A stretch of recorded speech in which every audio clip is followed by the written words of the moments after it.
fans make their way into Safeco Field in Seattle. We welcome you to the Pacific Northwest, where tonight the Red Sox open up a 4-game series against the Seattle Mariners.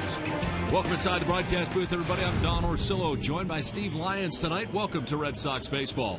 Well, the Red Sox take on a Mariners team tonight, Steve, that was expected to do big things so far this season. They're 3 games under 500. Yeah, they are underachieving right now, but this is a team that has to be watched very closely. They're going to make some noise before it's all said and done with. And I think the reason is when you look at their roster up and down, they've got a great mix between young players that are about to be breakout stars and a great mix of veterans that know how to do it. Look at Robinson Cano, he signs here.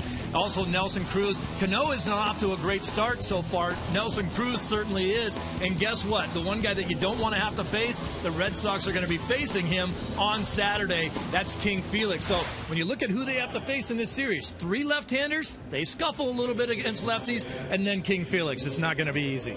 Last city of this 3-city tour for the Red Sox. It begins tonight. Game 1 is coming up. We're back with more from Seattle right after this.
Audi. Experience the new Audi A3 today. Dunkin' Donuts, America runs on Dunkin'. Toyota's website for deals via Toyota.com.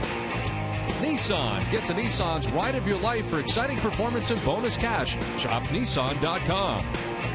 And by Southwest Airlines. Book your low fare now at Southwest.com. Welcome back to Seattle as the Red Sox open up this 4-game series against the Seattle Mariners. Welcome back inside the broadcast booth, everybody. I'm Don Orsillo.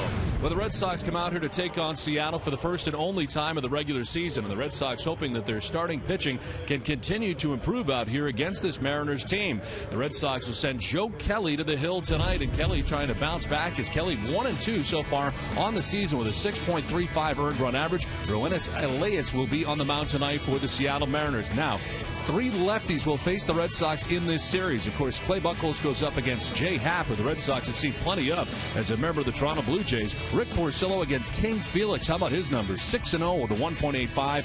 And Stephen Wright will make the start on Sunday for the Red Sox. With more news and notes for the Red Sox, we send it down to field level and Garen Austin. Garen?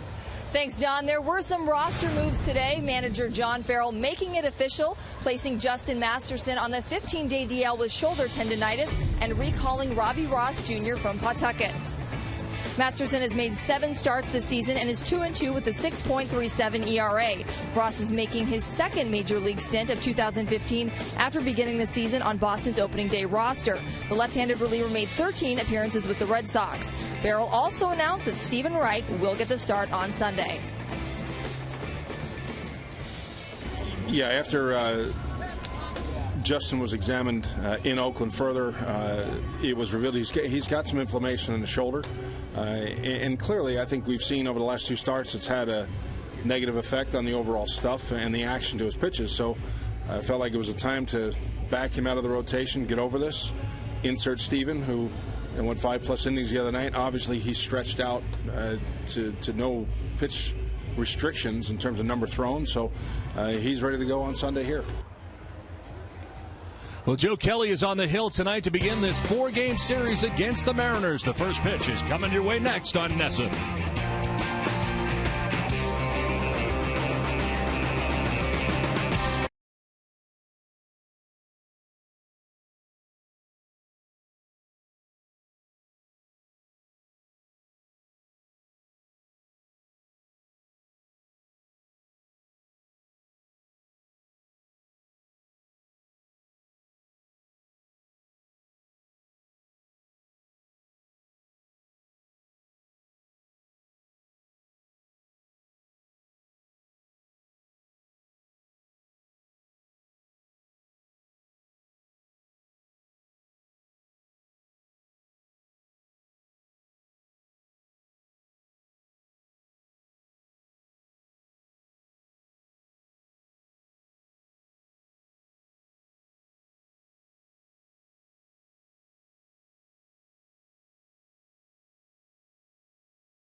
The first of 4 tonight, very comfortable conditions.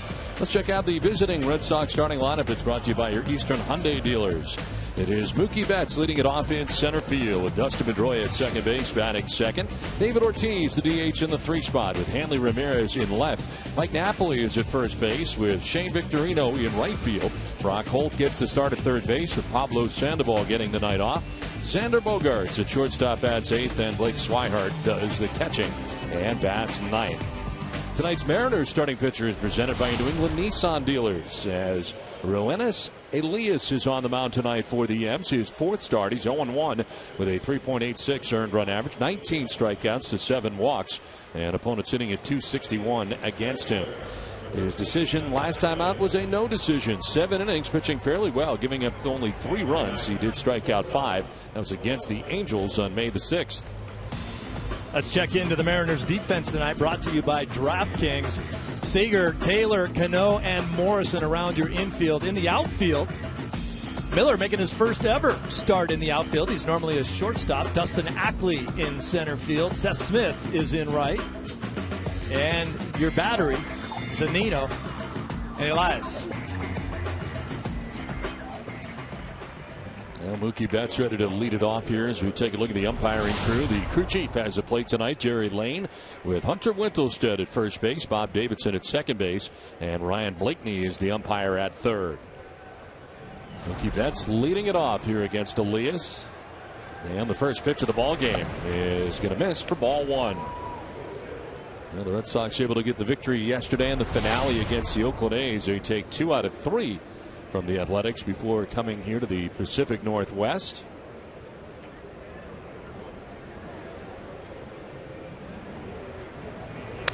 Let's foul it back to the screen. You're mentioning about Brad Miller in left field. He was really not on board initially with moving to left field from shortstop. Had some problems there. Now they have decided that that's what they're going to put him for now and kind of make him kind of like a Ben Zobrist guy where he can move for the outfield and the infield. And it may add to his staying here longer if he does it. So trying to be versatile, but that's something we will be watching tonight, and that's the new left fielder for the Seattle Mariners, Brad Miller. Yeah, Lloyd McClendon said he wants to make him kind of a super utility guy, but I said, well, is it going to be an issue out there? He's a good athlete. He said, look, if he can catch a pop-up at short, he can catch one in left. we've seen. I was just going to say, it's not that easy. What do you think about that? I think he'll be fine. I think the transition into the outfield is much easier than if you're an outfielder and they say now you're going to be a third baseman. That's a little bit more difficult. I would say just push him back him up a little bit, and let him come in on everything until he gets comfortable. Mookie Betts with a swing and a foul tip. And a full count now.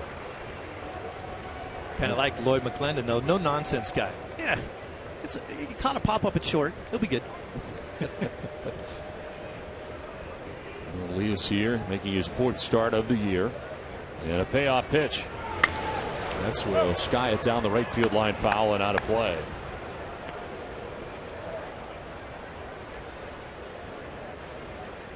Arsenal for Elias coming in, 47% fastballs, 29 breaking balls, and 24% changeups. They talk about his breaking balls and changeup. Great curveball, really good changeup, both swing and miss type pitches, and he can run his fastball up there up to 94. He's 6 years of age as Betts carves another one foul. This is the AL East in his career, and 5 career starts against the American League East, 2-2. The 4.40 earned run average. 3 starts with AAA Tacoma. He was 2-0. He didn't make the club out of spring training because he had fastball command issues. He wasn't throwing his fastball for strikes. They couldn't keep him here. There's a chance for us to get a foul ball here. It's happened a few times, and that one a little bit low below us. I know. But it has I happened. should have brought my glove. We are close enough that it could happen. A lot of them go off this back wall, in fact, behind us. I can see a few dents back there. Yeah, You're right. Yeah. Well, that's because you duck. If you just reach out and catch it, you'll be all right. No. Too hot to handle. We're too close. I literally brought my glove on the road. Really? I usually like to have one up here, especially in a place this close. To the left, and Brad Miller is going to get his first chance, first play of the game. He makes it in left field, so he gets that out of the way. You knew that was going to happen. And there's one out here in the first inning. It's a rule. Where available, this telecast can be heard in Spanish by selecting the SAP button on your television remote to enjoy the game. Very comfortable conditions here tonight in Seattle. 64 degrees with the breeze left to right at 7 miles per hour. And the forecast partly cloudy, but right now blue skies above Safeco Field. We had some rain here last night. And as we got in here early enough to watch some of the Mariners game last night as they took on the San Diego Padres last night. It was raining here in Seattle last night. They had the roof closed. But it is open here tonight in great conditions. Dustin Pedroia batting out of his customary 2 spot. One of the great venues in Major League Baseball here at Safeco Field. And the only time this year the Red Sox will be coming here during the regular season. Popped up around the mound. They're coming from everywhere. Logan Morrison, the first baseman, on the side of the mound, almost dropped it. You can see it in the heel of his glove. He is able to keep it for out number 2. Nothing easy about that, climbing up the hill to make that play. Yeah, I think that's what messed with him a little bit. Once he took a step right up there on the mound, it's hard when you're coming in with all your concentration on the ball. You're not sure exactly where the mound is. So 2 down, and it brings up David Ortiz, the Red Sox DH. They get 226, 4 homers, and 13 runs batted in. 2 for 13 in the series against the Athletics, and right into the shift. Shortstop Chris Taylor is going to throw him out. An easy first for Elias, and the Red Sox down in order. The Mariners are coming up.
with Joe Kelly as the starting pitcher, presented by your local New England Audi dealers. And for Joe Kelly, his 7th start of the year, 1-2 with a 6.35 earned run average. Trying to work on that. 34 strikeouts to 15 walks, and opponents hitting at .237 against Joe Kelly. Seth Smith leading it off here for the Seattle Mariners. And that will be just outside. Saturday at Toronto, a loss. 5 2/3 innings. Joe Kelly giving up 6 runs in that outing against the Blue Jays. You see Seth Smith, of course, has been well traveled in his major league career. Hits the fly ball to short left field. He's not your typical leadoff guy, and he pops one out to shallow left for the first out here in the bottom of the first inning. Let's take a look at the Mariners starting lineup. It's brought to you by New England Chevy dealers. Just saw Seth Smith. He is the right fielder. Brad Miller moving to left field with Robinson Cano at second base. Nelson Cruz having a great year at the DH. Kyle Seager at third base with Logan Morrison at first base. Mike Zunino struggling and doing the catching for the Mariners right now. And Dustin Ackley in center with Chris Taylor at shortstop, the starting 9 tonight for the Seattle Mariners. With one out, it brings up Brad Miller. And he'll go the other way.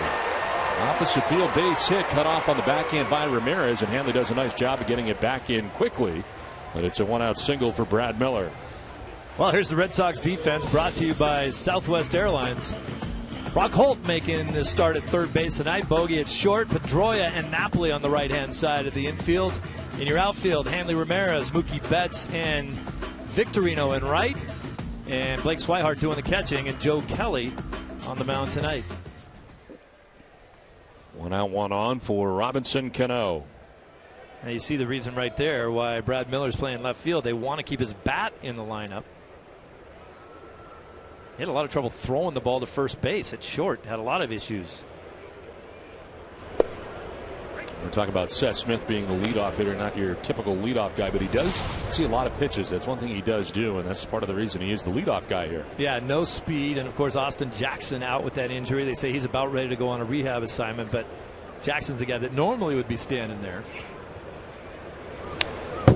Look at this combination, 3-4 of Robinson Cano and Nelson Cruz, as formidable as it gets. And right now, Cano, the number's not what you're used to. He's only hitting at .269 coming in, just 1 home run. While Nelson Cruz has had a terrific beginning to his Mariners career. Yes, he has.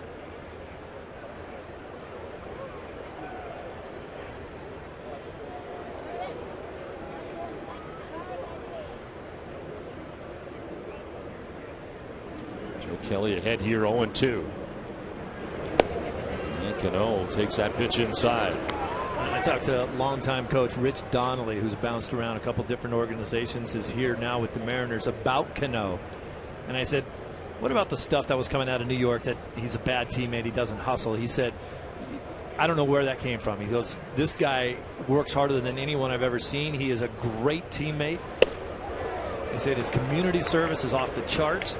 He said they cannot be happier with having him here. And he said, it sounded to me like one time he didn't run a ball out and they got all over him in New York, and that stuck with him forever. He goes, I see guys every night that don't run the ball out and no one ever says anything.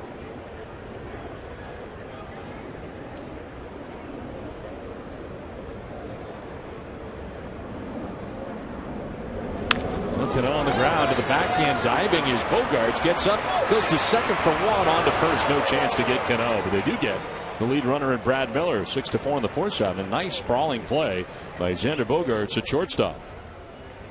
I want to take another look at Bogaerts on this play. Didn't look like he got an outstanding jump. He does get over there to backhand it and make the out at second base. That's a nice play, but almost looked like he was leaning up the middle when that ball was hit, and obviously it was hit to his right. So 2 down. Cano reaching at first base to be held on over there by Mike Napoli. And it brings up the aforementioned Nelson Cruz, whose numbers jump out at you. A .346 average to start the night. That is the American League leader in that category. Everybody knows this is a monster ballpark. Pretty much the sole reason why Ken Griffey Jr. wanted out of here, because he knew he had no chance at any kind of home run titles if he stayed. home run numbers go way down in this yard. Donnelly told me that Cruz at some point will hit one out of the stadium. It's never been done before. He said he will be the guy that does it. He's got 15 home runs so far in the season and 29 RBIs. The cleanup hitter and DH for the Seattle Mariners. Broken bat, liner into right center field, gets in for a hit. Cano is headed for third and he's stopped there as the throw goes to second base, and the Mariners, with 2 down, have runners at first and third. Broken bat single that time for Nelson Cruz.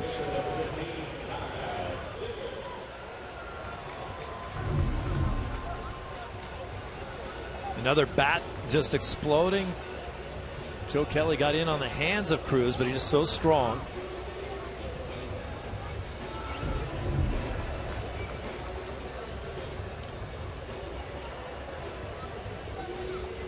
John Farrell talking about Joe Kelly before the game. Would like to see more of his secondary pitches. Of course, his number one pitch is that fastball to upwards of 97 miles an hour, and that works. But guys will stay on that and get to expect that he'd like to see more of those secondary pitches thrown for strikes. More of a more rounded balance, perhaps, to his attack.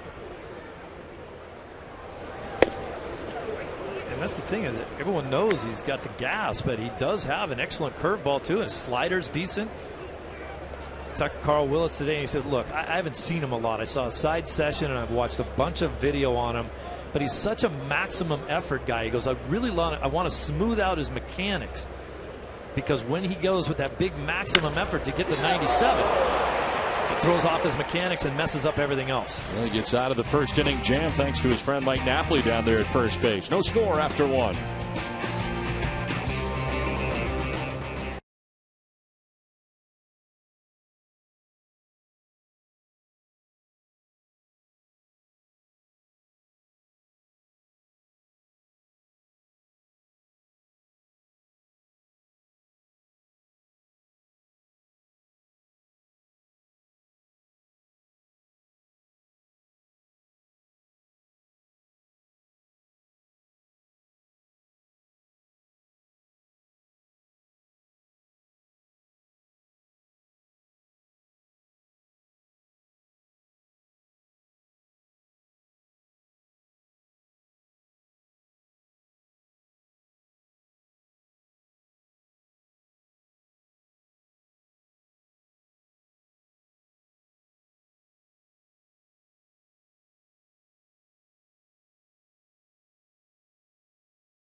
As we head to the second inning, as the Red Sox and Mariners begin this 4-game series tonight in Seattle. Red Sox are down in order in the first inning. It's Hanley Ramirez, Mike Napoli, and Shane Victorino expected in the inning. And Hanley Ramirez toting a .261 average coming in.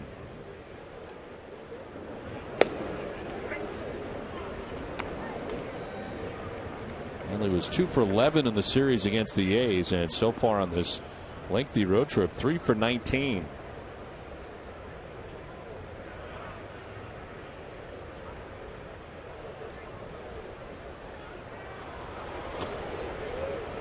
Benjamin Moore, paint like no other. For a store near you, visit benjaminmoore.com.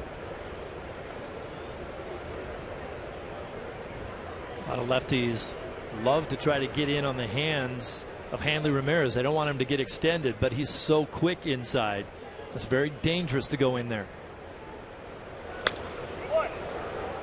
Fouls it off to the right, out of play. 2-2.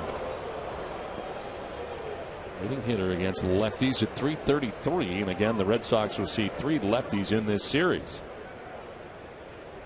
The overall record against left-handed starters just 4-4. It just seems worse than that because the overall batting average against left-handed pitching is bad. Number down the third baseline. It's going to roll. They're going to let it roll, and it's going to stay fair. It's a base hit. So Hanley Ramirez didn't hit it very far. Didn't need to. He reaches for a base hit. Can't believe a grown man hit that ball. That's a thing of beauty right there, staying right on the grass. At that point, you got to let it roll. You're not going to throw anyone out. You're just hoping it will kick off that lip and maybe go foul. Let me take a look at the home run totals for Hanley Ramirez. He's got 10 on the season, but of course has not had one in May yet.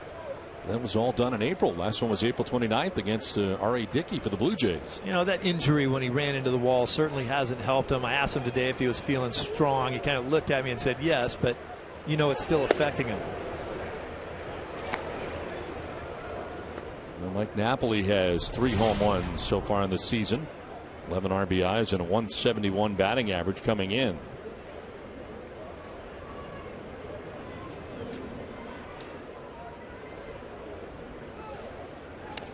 Napoli reaches out and foul tips that. Is the injury you were speaking of? Yeah, it's hard to watch every time we see it. He actually makes a really nice play out there in left field, and then that wall doesn't move much.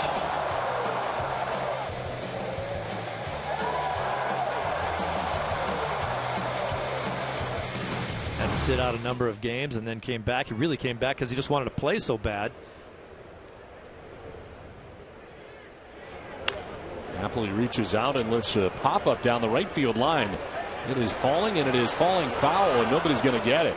Seth Smith from right, Robinson Cano from second, Logan Morrison from first, all pursuing that pop-up, but it lands harmlessly in foul ground.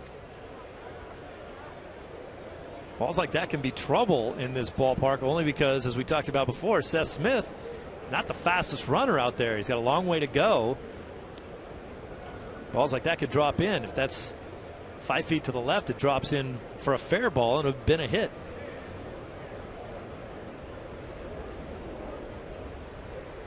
Mike Napoli 3 for 15 so far on the road trip. On the dirt and taken off right away is Ramirez. Throw down there, and he is going to be out at second base. Well, the ball in the dirt, and Ramirez tried to get to second. He did not hesitate, took off right away, but is gunned down by Zunino.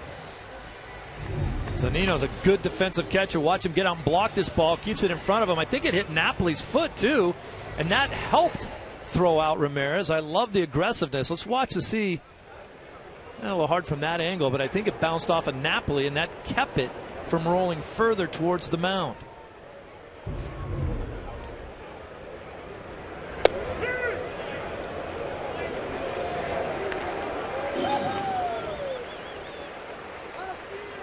So 2 down here in the inning as Napoli goes strikeout number 1 for Elias of the night. 2 down in the inning. Well, check out the new family 4-packs for the Red Sox games June 1st through June 3rd. As part of this special offer, you can get 4 tickets, 4 hot dogs, and 4 sodas for just $75. Visit redsox.com/family 4-packs to buy your tickets today.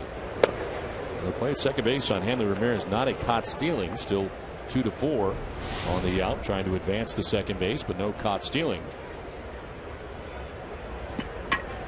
Still like the aggressiveness there. Victorino now to left field for a base hit up over the head of Chris Taylor. And Shane Victorino has the Red Sox second hit of the night.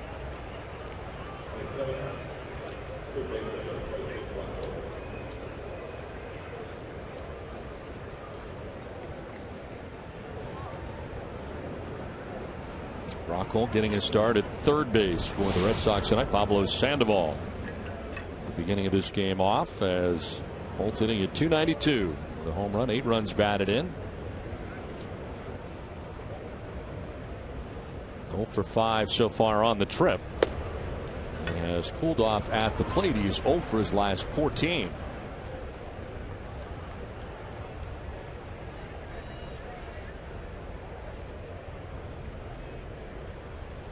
it's important for John Farrell to try to keep him in the lineup when he can. Brock Holt, when he gets consistent playing time, is very good. There's a base hit to right field, sharply hit as Victorino takes second base. And the Red Sox have something going here with 2 down in the inning. Well, you think of the situation with Hanley getting thrown out. Still like the aggressive of that play, but it could have changed the way this inning is. Here's Brock Holt.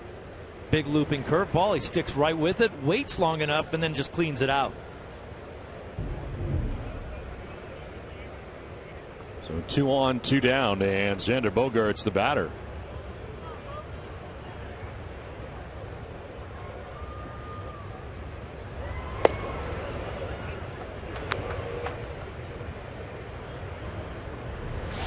Xander 3 for 18 so far on the road trip, and hitting a .252 overall, home run, 11 runs batted in. Red Sox Nation being heard from here tonight at Safeco Field. Rounder back to the mound. Elias has got it. Fires to first for the out. That ends the inning. The Red Sox strand a pair. Inning and a half done from Seattle with no score.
Brought to you by Southwest Airlines. Book your low fare now at southwest.com. Bottom of the second inning back at Safeco Field in Seattle. Logan Morrison leading it off here for the M's. He's got good power. 6 home runs, 10 runs batted in so far. The former Miami Marlin. Followed by Mike Zunino and Dustin Ackley here in the second inning for Seattle.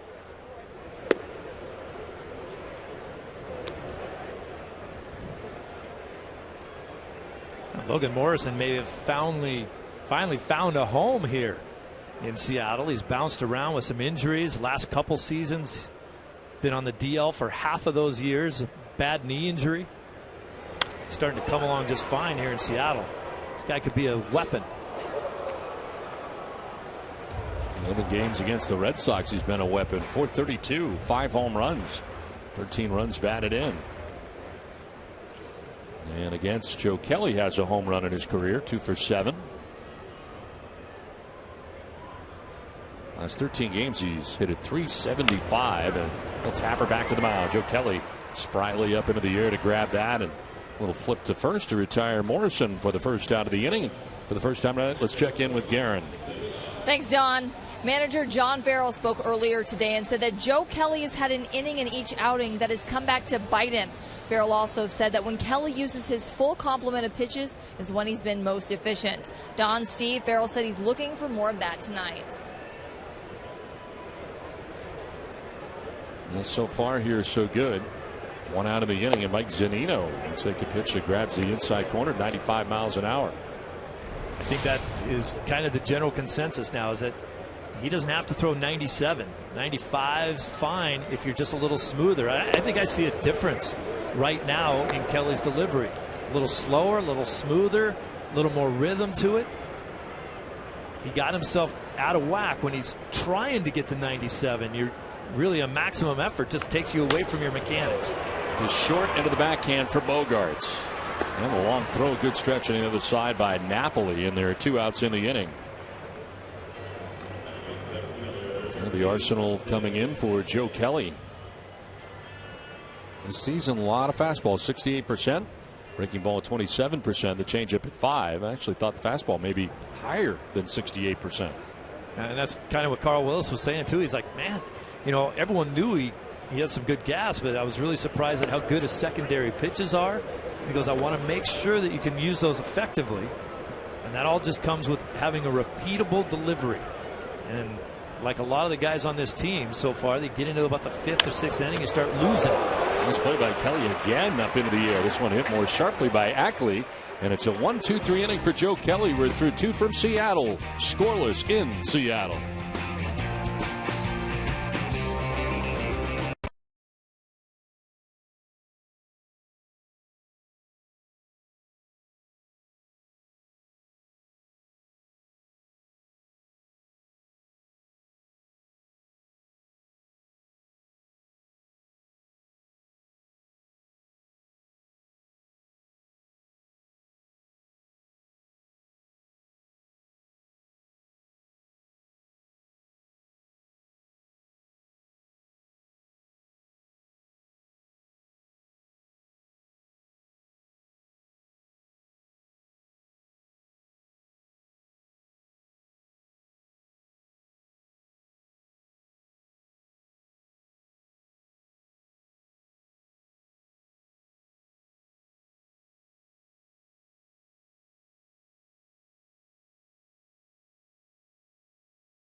And your guests. Call 877 Red Sox 9 or email premiumsales@redsox.com for more information. It's on to the top of the 3rd inning back in Seattle. Blake Swihart to lead it off for Boston. Red Sox catcher toting a 133 average coming in. No homers yet in the majors. 2 RBIs though.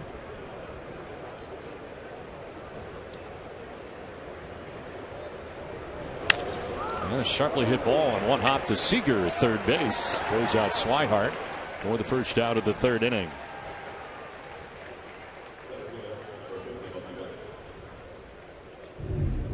Well, these are the nice plays if you're a third baseman. One big hop, you can put your name on it before you throw it over there.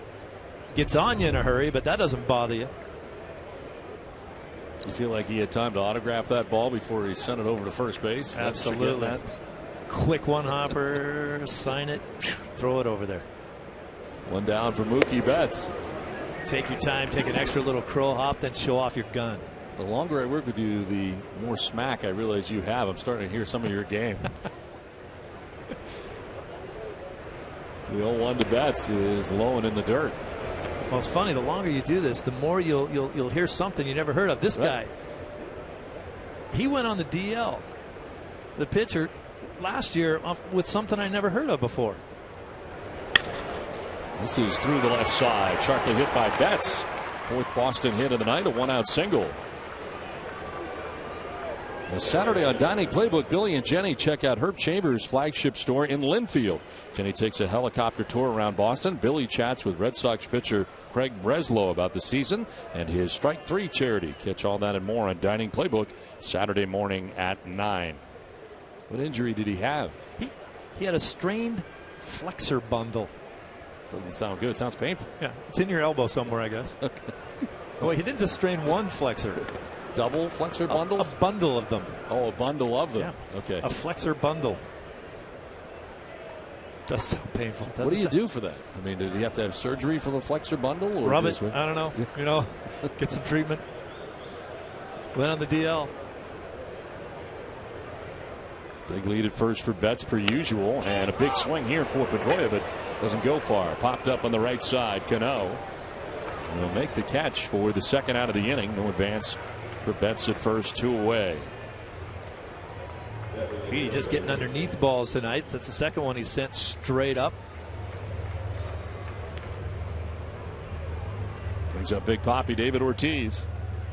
Grounded out to shortstop in the first inning, 0 for 1.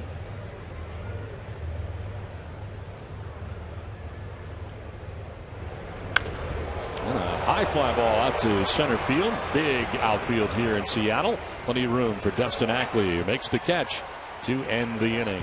Red Sox are gone on the top of the third. They leave a base runner. It is scoreless from Seattle.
Bottom of the third inning back at Safeco Field in Seattle, and a first pitch strike into Chris Taylor, shortstop for the Mariners. 5 ground ball outs so far for Joe Kelly on the night. That's the low strike call there. Joe Kelly surrendering 2 hits in the first inning. 1-2-3 second inning. Boston-based daily fantasy company DraftKings.com, the official daily fantasy partner of your Boston Red Sox, is giving out $300 million in cash prizes. Enter promo code NESSON to play for free. 1-2 pitch chopped out towards short. Bogarts comes charging in and makes a good throw to first base to retire Chris Taylor. NESN is looking for youth baseball and softball teams to be a live studio audience for NESN Clubhouse on select Sundays this season. Visit NESNClubhouse.com and click on Studio Audience to enter your team. The experience includes a pizza party before and a once-in-a-lifetime opportunity to be an active part of the studio audience. One out in the third, 5 in a row, retired by Joe Kelly, and it brings up Seth Smith. Smith flying out to left field, and Hanley Ramirez back in the first inning.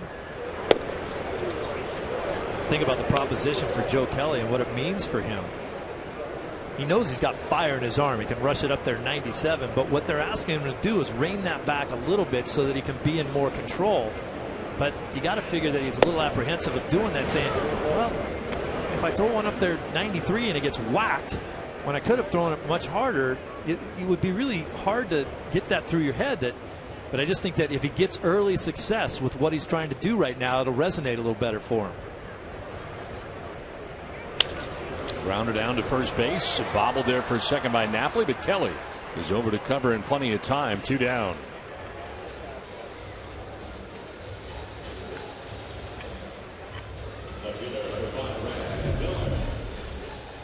Right into your living room right here, kind of like a hockey goalie there, trying to go 5-hole. He knocks it down. Gets it over to Kelly, doing a good job covering.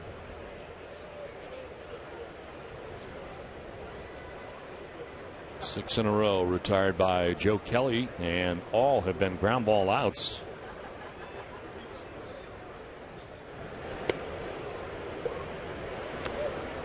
Brad Miller batting with 2 down in the inning. He singled to left field in the first inning.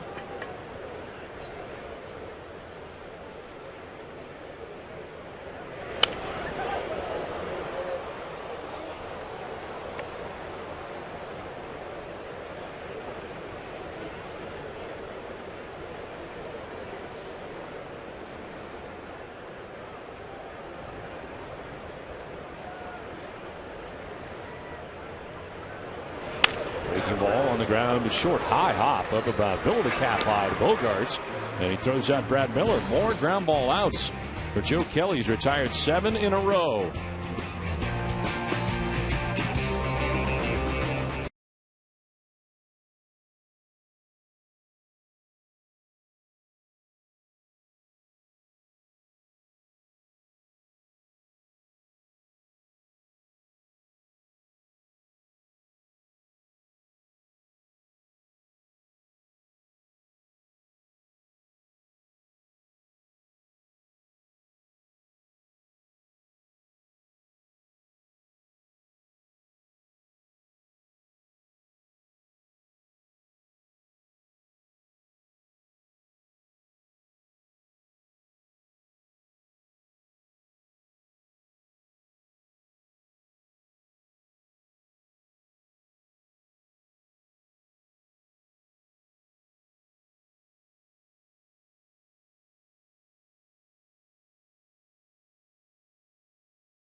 Business bankers are for you days, nights, and double headers. To see why they've been named the #1 SBA lender in New England, visit easternbank.com/smallbiz. Top of the fourth inning, and Hanley Ramirez to lead it off here for the Red Sox. Ramirez, Napoli, and Victorino face Roenis Elias, getting the start tonight for Seattle. Low strike call called by Jerry Lane. Hanley reached on an infield hit to third base in the second inning, and then was thrown out trying to get to second base on a ball in the dirt by the catcher Mike Zunino. A line drive rocket into left field for Hanley Ramirez, and he is now 2 for 2 tonight. Kind of still waiting for Hanley to really start locking in. That ball's hit like a bullet into left. It's already his 11th two-hit game of the campaign. Well gone by Logan Morrison with nobody out. Here comes Mike Napoli. Only strikeout victim of the night for Elias in this game.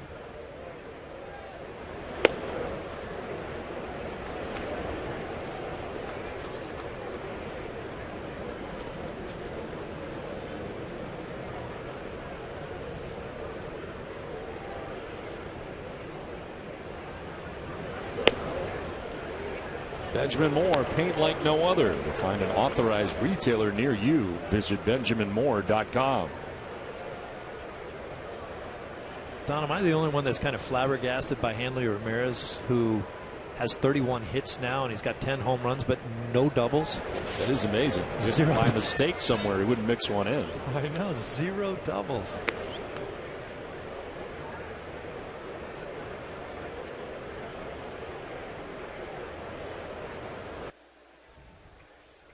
Ten home runs. I mean, I accidentally hit one off the wall. You know.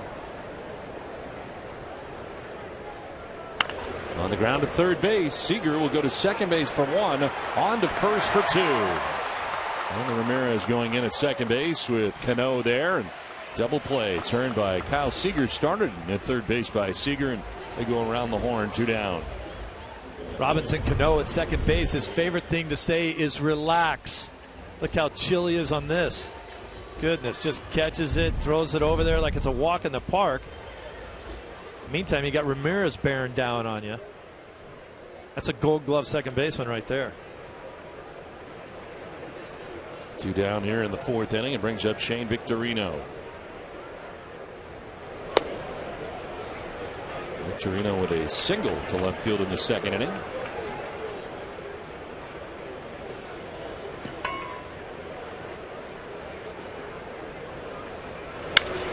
It's a fly ball well to left field. Brad Miller going back, turning around and watching that lead. Home run. Shane Victorino, his first of 2015, puts the Red Sox on top 1-0. Well, Shane Victorino loved to take on the Mariners. He's hit it .459 in 9 career games against Seattle. And he's got himself a home run here to put the Red Sox on top 1-0. The closest he'll ever be to his hometown playing here in Seattle. Coming from Hawaii, just jumps all over this ball, up in the zone. This is a huge ballpark, but it will go out down the lines and into the gaps. You try to go to center field here, you're in trouble. Victorino's going to see a lot of playing time here in Seattle, facing 3 left-handers.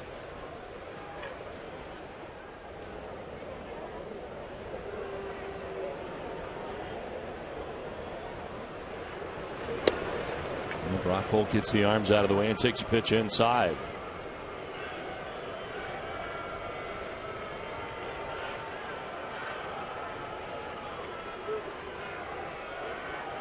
Well, 2 hits tonight for Shane Victorino, the single in the second, more recently the home run. And Holt again kind of moving back out of the way of a pitch that almost grabbed the strike zone. First home run for Shane since July of last year. There's the 2 rehab games in Portland with the Sea Dogs to get ready, and now trying to get into a groove and find his timing here again.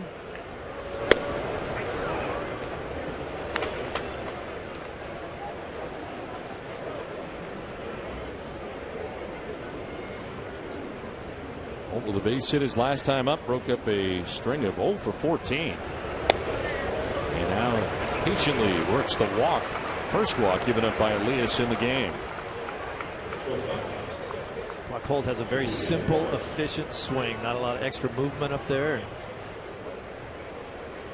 Usually looks really good. He took an 0 for 14. That can happen to you, you know, but usually gives you a pretty darn good at bat.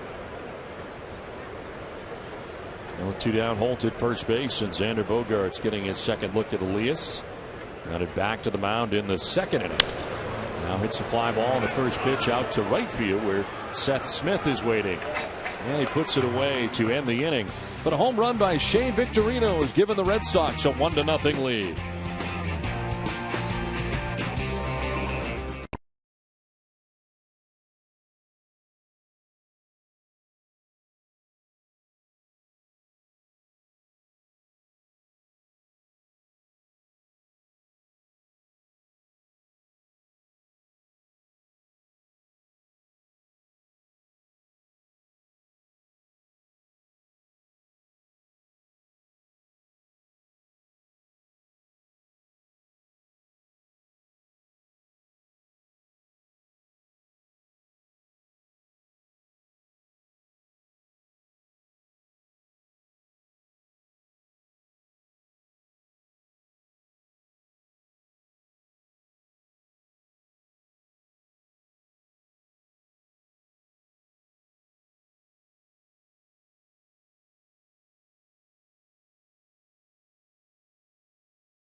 Shane Victorino has given the Red Sox their lead 1-0 on a solo shot to left field into the bullpen. Now Robinson Cano leads it off here for the Mariners in the bottom of the 4th inning. Toughest part of the order coming up here for Joe Kelly, who snaps off a breaking ball. Robinson Cano, Nelson Cruz, and Kyle Seager expected to bat in the inning for the Mariners. Cano reaching on a fielder's choice back in the 1st inning.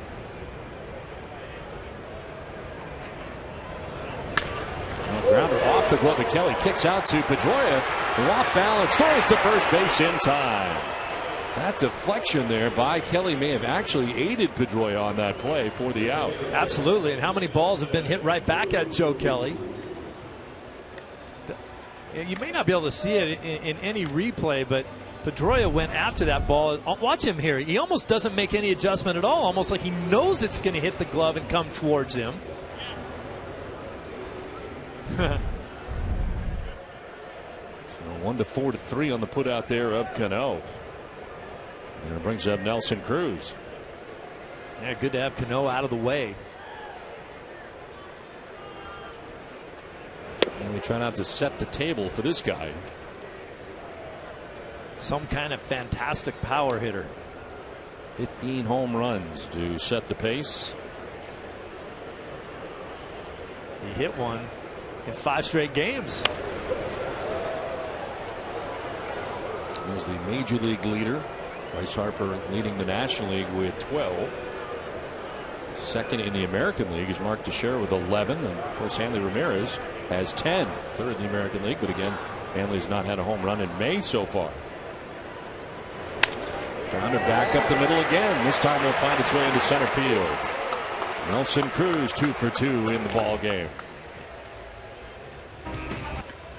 To celebrate Small Business Month this May, Eastern Bank will be sharing business tips, stories of inspiration, and other ways to make every day a big day for your small business. Celebrate with us at easternbank.com/smallbiz. One out, Nelson Cruz at first base. And brings up Kyle Seager. He grounded out to Mike Napoli at first base back in the first inning.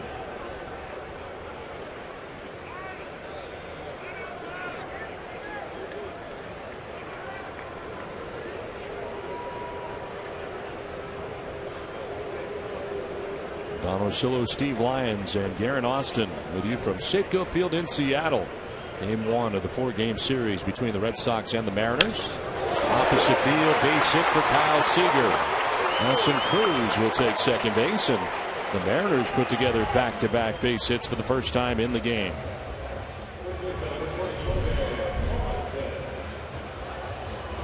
This guy has become a fantastic player. Also has his younger brother as a huge prospect in the Dodger organization. Both of them former first-round picks.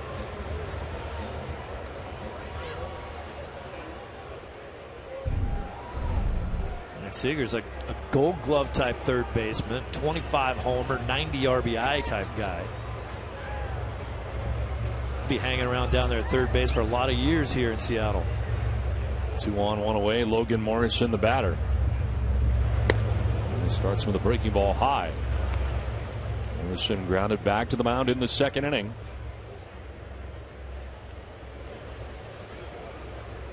Kyle Seager getting a Gold Glove last year for Seattle, and probably more to come.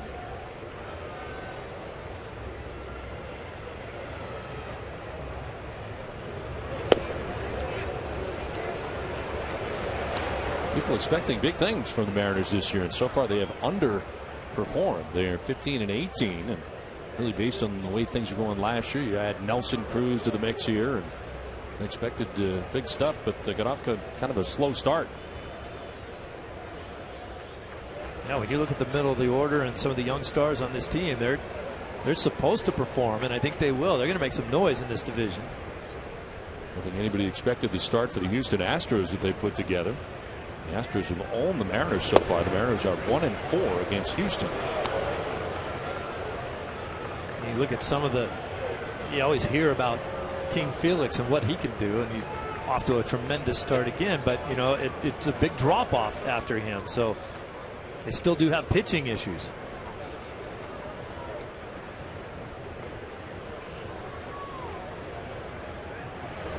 Good pitch down and in, and a swing and a miss over the top was Logan Morrison. Here's a look at the American League West starting tonight's action, and the Astros 4.5 game lead over the Angels. Mariners 6 games back. We just saw the Oakland A's, who are now 9.5 games back of the Astros.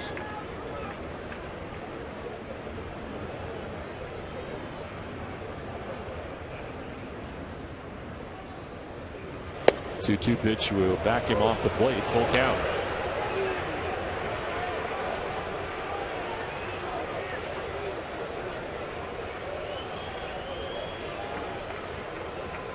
Zanino, the catcher, waiting on deck. Mariners trying to answer the run put together by the Red Sox in the top half of the 4th inning on the home run by Shane Victorino.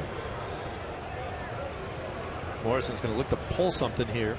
Runners go. The pitch is low and inside for ball 4. The bases are unloaded. First walk allowed by Joe Kelly.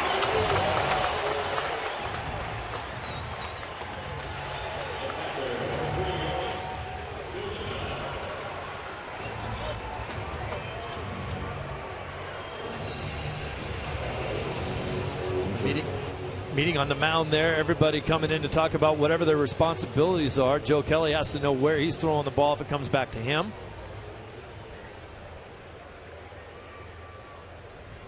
One out, bases filled with Mariners. And Mike Zanino, the batter.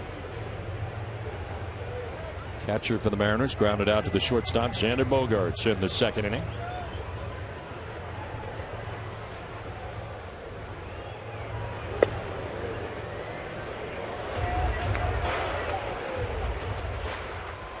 Struggle for Zanino at the plate. 2 for 11 with the bases loaded, but 188 average coming in for Zanino. Having trouble with strikeouts as well. And there's a strike, 1-1.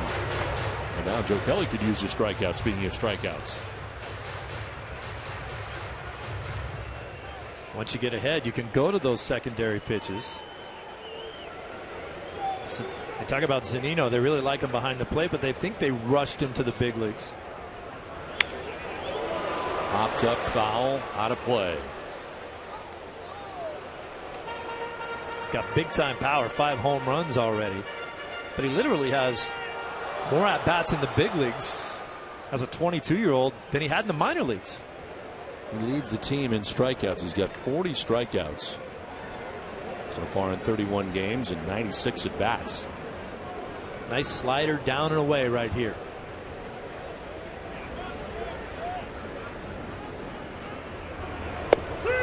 Wow, with the gas in the inside corner and gets him. That'll work too. Yeah, when you have 96 with some running action.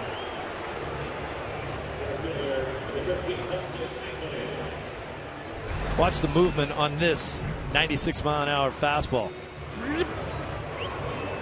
Miku Insurance, great service, great coverage, and a great price for auto, home, or life insurance. That's what it sounded like too when it went past Zunino. You do that again? Yep. Well, Dustin Ackley grounded back to the mound his last time up. Batting with the bases loaded here for the Mariners. Big opportunity for Seattle.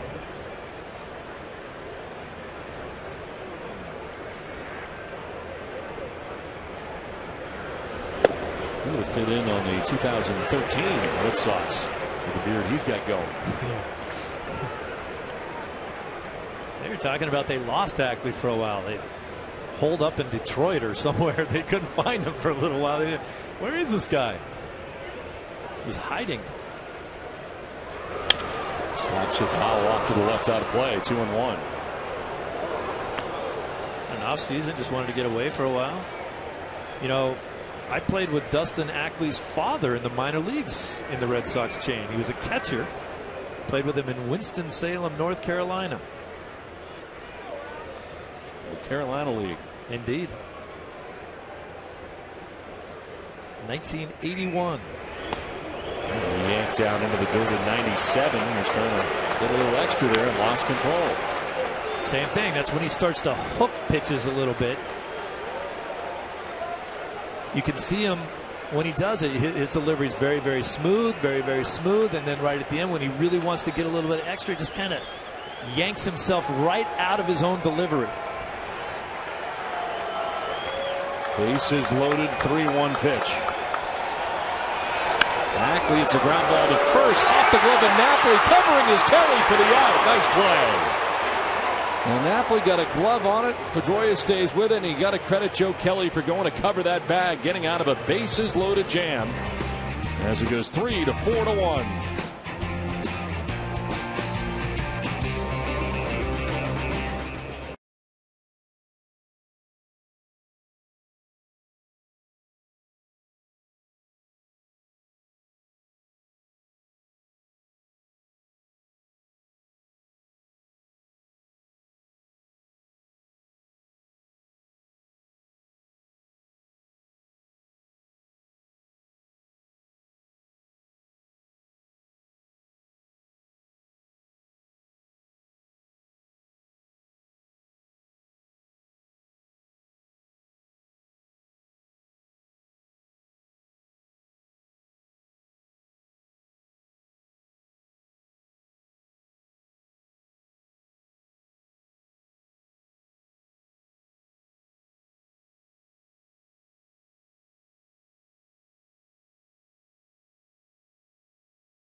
off the glove of Napoli. But guess who's waiting for it? Not only does Dustin Pedroia catch every ball that he's supposed to catch, in that inning, he caught 2 balls he wasn't supposed to catch. One off of Kelly's glove, one off of Napoli's. Well, Blake Swihart, first pitch swinging, pops it up, foul ground. Logan Morrison over by the railing. There's plenty of room and makes the catch. Napoli and Pedroia in between innings, reliving the play over there on the right side of the infield.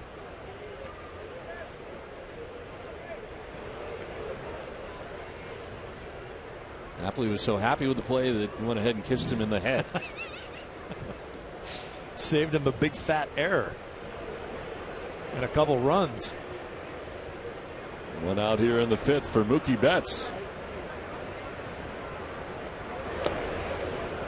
And Mookie line one sharply back to Elias, the pitcher, in the 1st, and then single to left field in the 3rd inning. It's one of 6 Red Sox hits in the game.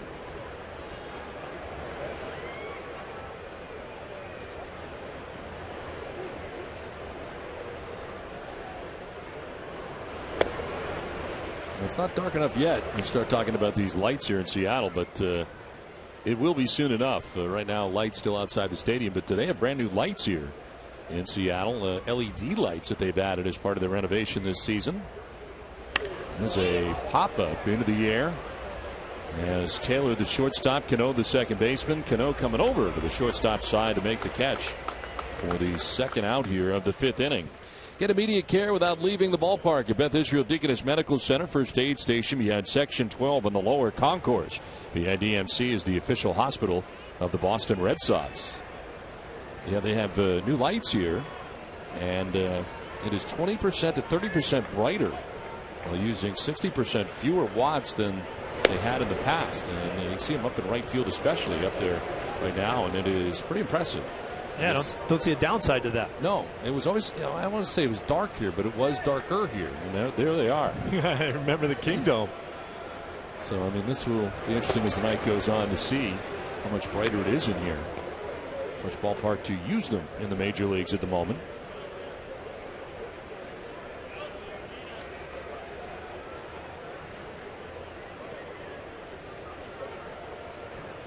I bet a lot of other stadiums will keep their eye on what's going on here if it's as efficient as they say and it does the job. And they also use them like a strobe light effect, apparently, when Fernando Rodney comes into the game. They can actually have them spin it. I mean, I'm looking forward to this. It turns going on later. It turns into a disco when Rodney comes in? Yeah, I guess so. Everybody turns their hats sideways and let's go. Pedroia takes the pitch for a strike, and it's 3-1.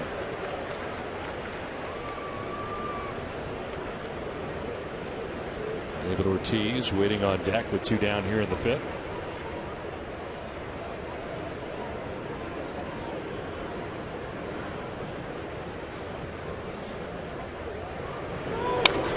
This one is jacked to center field. Dustin Ackley out there in this big outfield waiting. And he'll make the catch for the out that ends the top of the 5th inning. Halfway through this one, the Red Sox have a 1-0 lead in Seattle.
1-0. Red Sox have the lead over the Seattle Mariners. Mariners come to bat here in the bottom of the 5th inning. Chris Taylor, the shortstop, leading it off for the M's.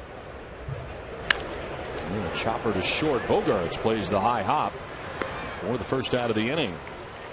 It's time for a game break brought to you by Jordan's, the furniture store of the Boston Red Sox. Tom?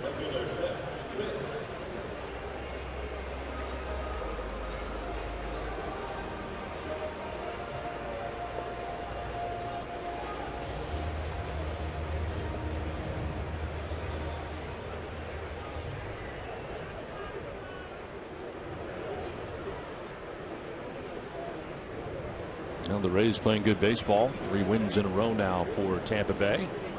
Inching closer to New York. New York coming back to the pack again in what has been a tight American League East. Only 4.5 games between the last place Red Sox and Orioles to the first place New York Yankees, and they've beaten each other up here in the last 22 games or so. It's going to happen all summer. It's going to be a lot of fun. There's some flawed teams, and it's going to be really hard for any team to put together a real good string of 7, 8, 9, 10 wins in a row.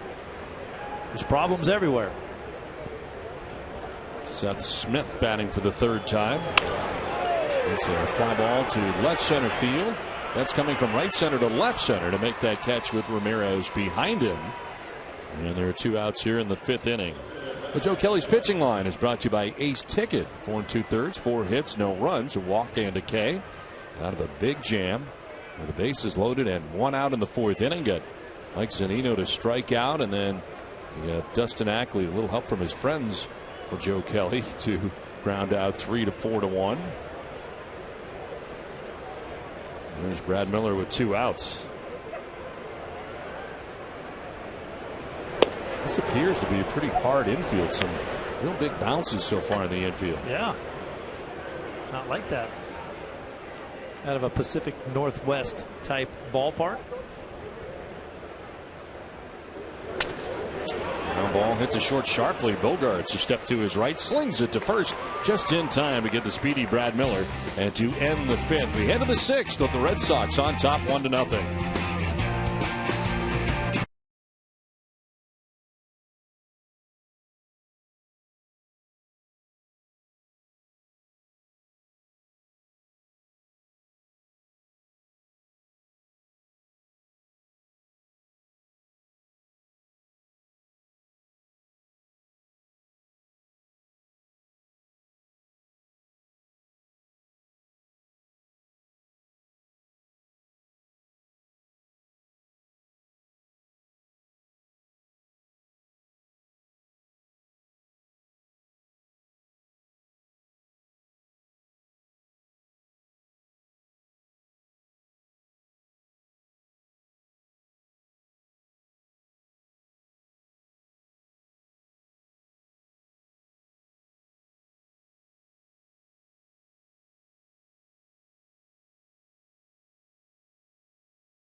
Hit for the cycle, the only one of his career, in a 12-8 loss to Detroit. On to the 6th inning in Seattle, and David Ortiz leading it off and taking strike 1 from Roenis Elias. David grounded out to short in the 1st inning, flied out to center in the 3rd. Only blemish for Elias, the home run by Shane Victorino.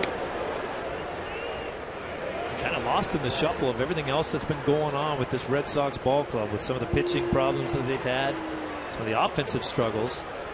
Big Papi right in the middle of that. He has been struggling mightily lately in the middle of that order. Into the shift again. Second time it's the shortstop Taylor who throws him out. So one down in the 6th inning. MLB.TV Premium, the #1 live streaming sports service, is celebrating 13 years. Watch every out-of-market game live or on demand in true HD on over 400 mobile and connected devices. Real-time highlights, live look-ins, pitch tracking, widget, and more. Every night on every device. Blackout and other restrictions apply. Visit MLB.TV for details. One out in the 6th inning. 5 in a row retired by Elias right now. And here's Hanley Ramirez, who not been able to retire yet tonight. 2 singles tonight for Hanley.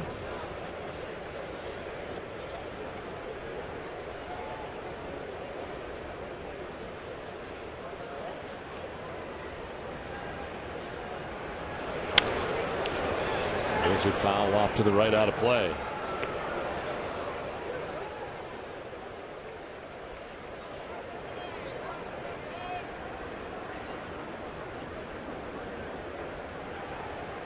They've tried staying away from Hanley. I'd love to see him try to come in. I think he would too.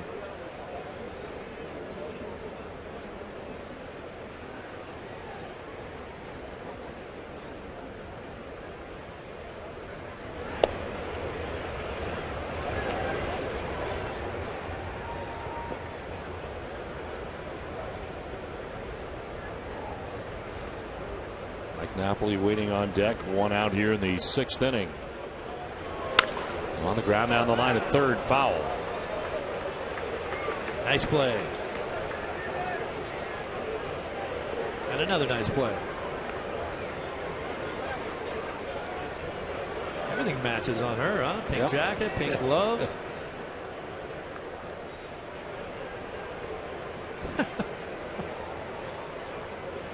Very happy. Ramirez to right center field. He's got his 3rd hit of the game. That's going to get down. Hanley may have his first double of the year. He's headed to second base and in with the slide. A 1-out double for Hanley Ramirez. Get him to baseball. This guy's just been an unbelievable power hitter his entire career. Certainly doubles are power stats, and that's his first one all year. Look at he's saying, I got to get one. Part of this big outfield is that when the ball does drop in the gap, it doesn't have to get to the wall. As you notice right there, that ball is probably 30 feet from the wall, but it's so much outfield to cover, it gives you that opportunity to go for 2. Second 3-hit game of the year for Hanley. He's at second with 1 down. Here's Mike Napoli. We'll try to get him in. Napoli 0 for 2. He's had the misfortune of striking out in the 2nd and then grounding into a 5-4-3 double play in the 4th inning. So been a little frustrating for the Red Sox first baseman tonight.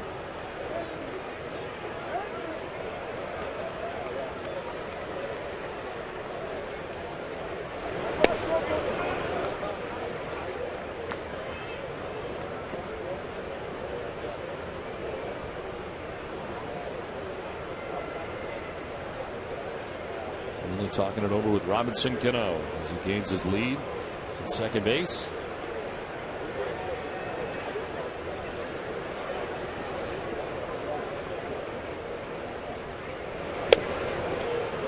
Inside with the fastball, and it's 2-1 down in Napoli.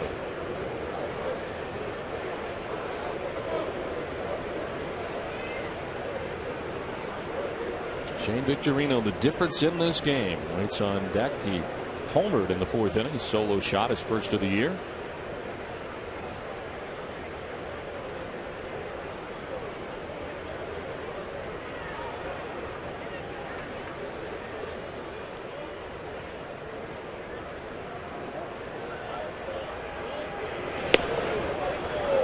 Strike call, ended up being down the middle. People getting back in the box there and almost violated the rule. That was interesting. Not seeing guys do too much of that. He got out of the box, realized he was taking that foot out of the box and kind of hop back into the box pretty quickly, realizing that he's supposed to stay in there. He's afraid he's going to get a letter. Yeah, we're into May. And a swing and a miss. Napoli strikes out second time tonight.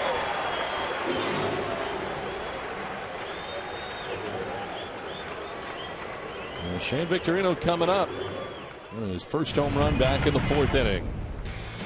Jumped all over a ball up in the strike zone right there. Didn't miss it.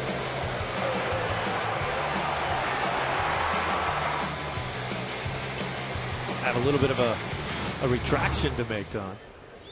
You retracting stuff? Yes. Okay. What do you got? Well, it said that, you know, he hit a home run here. He's so happy to be hitting here in Seattle, probably the closest place we're ever going to play to his home state of Hawaii. Showing my geographical ignorance. This isn't the closest place he's going to play to. No, I guess both Anaheim, Los Angeles, Oakland, all those places technically closer to Hawaii than we are right now. And I was reminded of that fact by the great sports writer and author Mike Shalin. Said Steve.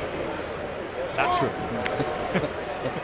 Well, so we will play closer. I've taken this theory for a long time. Don't let the facts get in the way of a good broadcast. Story. Just go with it. Yeah, I was really happy to be saying that at the time.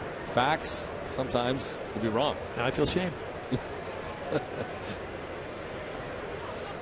1-1 pitch.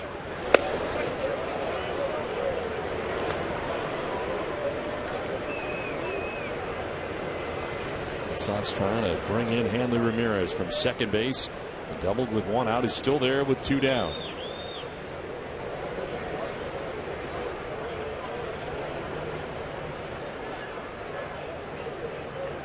Well, we saw that good swing and miss breaking ball to Napoli to strike him out.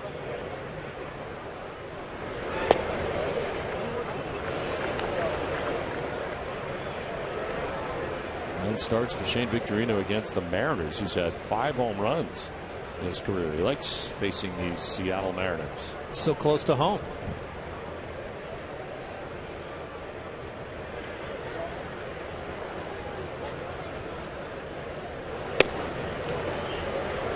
Victorino takes ball 4 down to first base. The second walk given up by Elias in this game.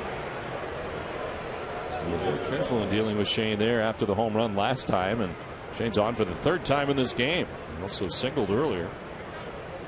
I just really like Brock Holt in these type of situations, even though it's left on left. And we're going to have a conversation with the pitching coach out there now, but Holt will concentration kind of zeroes in these situations, and I just think he's a really good guy to have at the plate. Rick Waite's the pitching coach here for the Mariners, out to talk to Elias.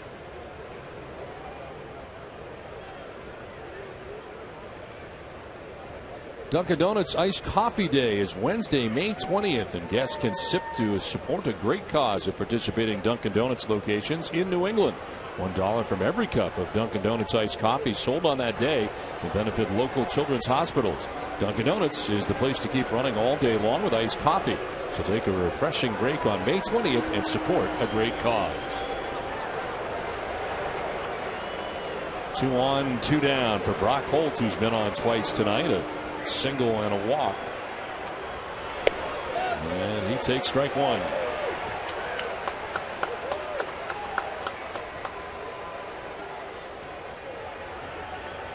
Hanley Ramirez at second base. Shane Victorino at first base. 80th pitch of the night coming up for Elias. And Holt hits a ground ball sharply to shortstop. Taylor will go to second for the force out that ends the inning. So the Red Sox cannot score in the 6th inning, but take a 1-0 lead to the bottom of the 6th.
1-0. Red Sox have the lead over the Mariners as Robinson Cano leads it off with a swing and a miss for strike one. Cano 0 for 2. He's reached on a fielder's choice, and last time up, grounded out 1-4-3. Now it's a ground ball to his counterpart at second base in Pedroia. Ground balls are the thing for Joe Kelly, and when he's throwing them, he's going to be successful. So far tonight, he's been getting it done with a variety of pitches. There's a running fastball, a little ground ball tapper right back to him. Another fastball there, just an easy play for Bogaerts. Big breaking ball right back to him again. And then this play. Hit off of everybody before they got the out with the bases loaded right there. On my count, 13 ground ball outs. And yes, that is the case. 2 flyouts, 1 strikeout, the distribution. And here's Nelson Cruz, who takes a strike. You look at the defensive infield that the Red Sox have. Ground balls are a good thing.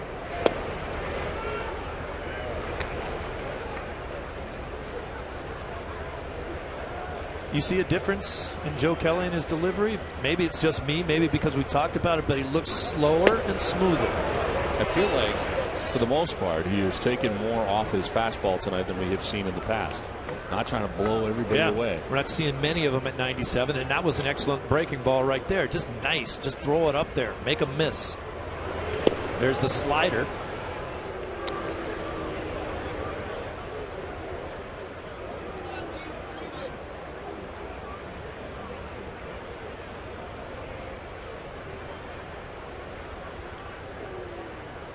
Two to Cruz. And that's a little bit low. Full count.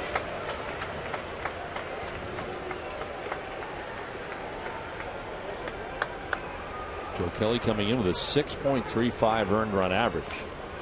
He's not giving up a run to this point. 5 1/3 deep into this outing. And Cruz sends one foul off to the right out of play. As we talked about before, this is Carl Willis as the new pitching coach. His first opportunity to see Joe Kelly throw. He said he had a side session with him. He's very reserved. He says, look, I haven't seen him that much. I can't jump out there and say what all his problems are, or anybody for that matter. I'll get a chance to learn, but what we really talked about, slow it down. Don't be a maximum effort guy on every pitch. And I think people understand what I'm talking about when I say max effort.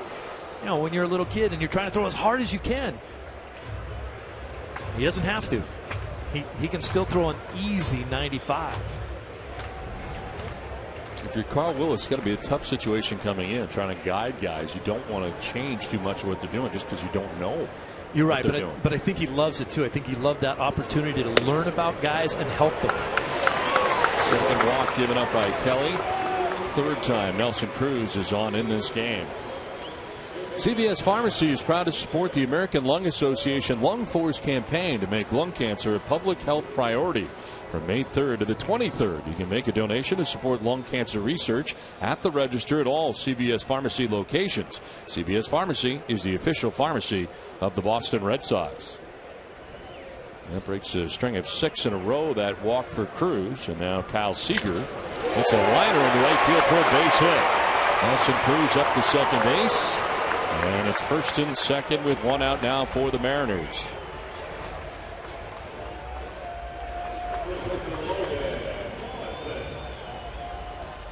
Well, for Joe Kelly, his arsenal tonight coming in on the season, 68% fastballs, and he's throwing more tonight than his average, 71% right now. 2 on, 1 out, and Logan Morrison coming up. Same situation Morrison faced in the 4th inning when he walked to load the bases. See what he does this time in this tight-knit affair tonight from Seattle. In the dirt, gets away, and the base runner is going to try to move up. Throw to third is picked by Holt, but in the dirt and late. And it's now second and third with 1 out on a wild pitch. On a situation like that, when you have to get down and block the ball, there's a lot of things going on, and the game speeds up on you in a hurry. But right here, Swihart had a much easier chance of throwing this ball down to second base and get the trail runner on that. Look at the runner from first to second. There's your play, not at third.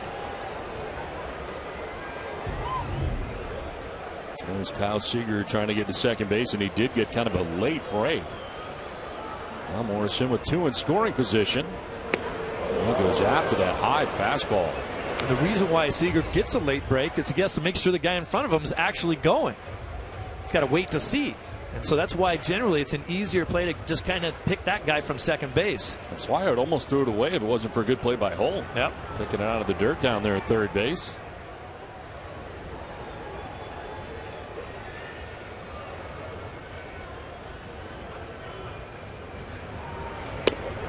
Again, staying up high. Morrison chasing again.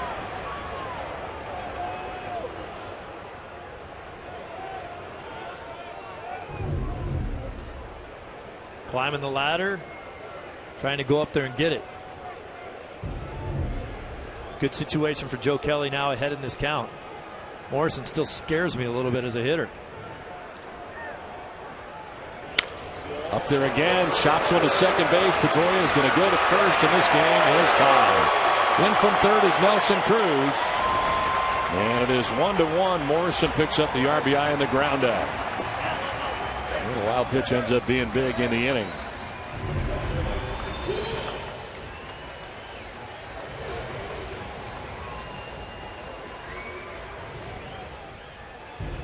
Kyle Seager takes third base on the ground out. So now the Mariners are looking to take the lead as Mike Zunino comes up. He is grounded to short and struck out. Pops it up foul, out of play.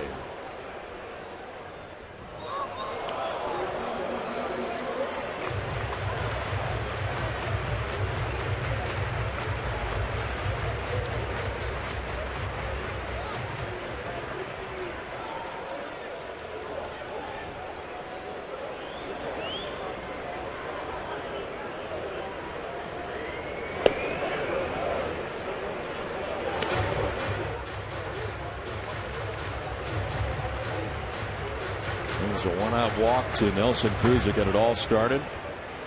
Cruz scores the game-tying run here in the 6th inning. Foul back to the screen, 1-2. Fastball right down the middle.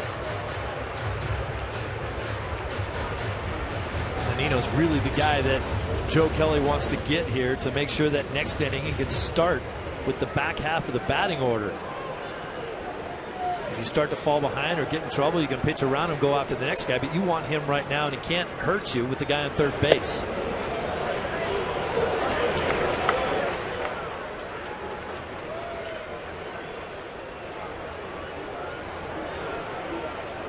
Kyle Seager 90 feet away with 2 down here in the 6th inning.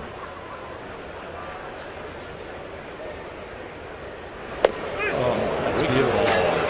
Buckled him to strike him out and end the inning. This game is now tied 1-1 at the end of 6.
Book your low fare now at southwest.com. 1-1 the score to the top of the 7th inning we go. The Mariners just tied it up in the bottom of the 6th inning, and it's Xander Bogaerts leads it off here in the 7th. Elias back out on the mound for the Mariners. He's pitched 81 of his outing, and he has pitched very well tonight as well. The pitching matchup tonight, Elias and Kelly. As Bogaerts takes the strike.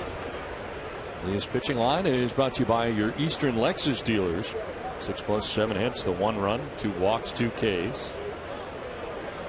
Dealing with 8, 9, and 1 in the Red Sox order.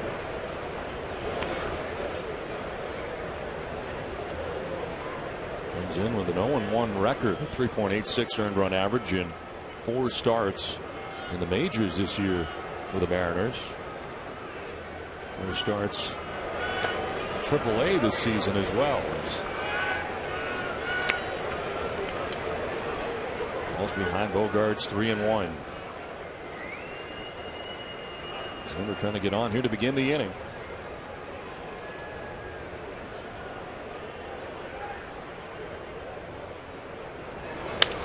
And he will get on to begin the inning. A nice ringing single to center field. Got himself in a good hitter's count, and it's a base hit here to begin the 7th. Good to see right there. Had a couple lazy swings early in this ball game, and that one was dead on. Swung that bat with some bad intent right there. Watch, right down through the hitting zone, right back up the middle. Rick Waits, the pitching coach, going out there for the 2nd time tonight to talk to Elias.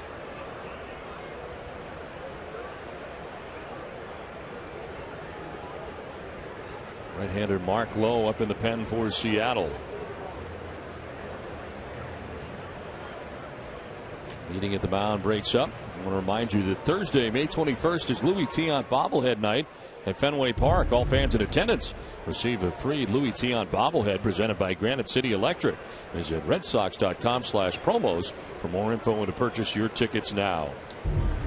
We had so much fun talking to Louis during the celebration of the 75 team. I love how the story came about, how he started turning away. He says, I wasn't pitching very good. I needed to come up with something new. I had to try to trick somebody.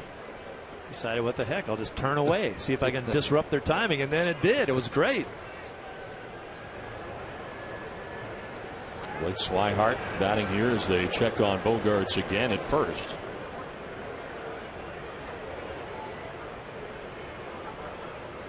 Standing out, getting a good long look at Brian Butterfield, the third base coach's box. See what the Red Sox have on here. Number 9 man at the plate. And he is squaring, and not a good bid there. Fouling it back to the screen. Tonight's suits are designed by Joseph Aboud, custom made in the USA from fine Italian fabrics, now available at Men's Warehouse.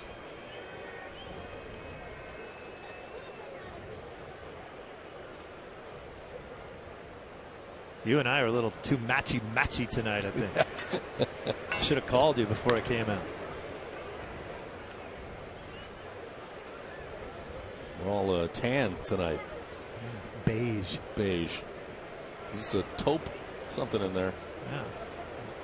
I love the seersucker tie you got working on. It is golden, yes. Bunt bid again, and this time he gets it down. It will roll foul, however, and it'll be 0-2. That pitch was up, was able to get the barrel of the bat over the ball there to get it down, but it goes foul. Here's some of the things that Swihart's going to have to work at right here. You know, all throughout his career, he's never been asked to bunt. He's a middle of the order impact hitter. And now at the big league level, being a young kid, struggling to try to stay here.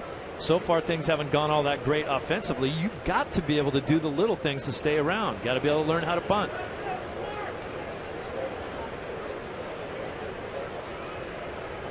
Something he's really never been asked to do. And he fouls it back to the screen with a bunt off.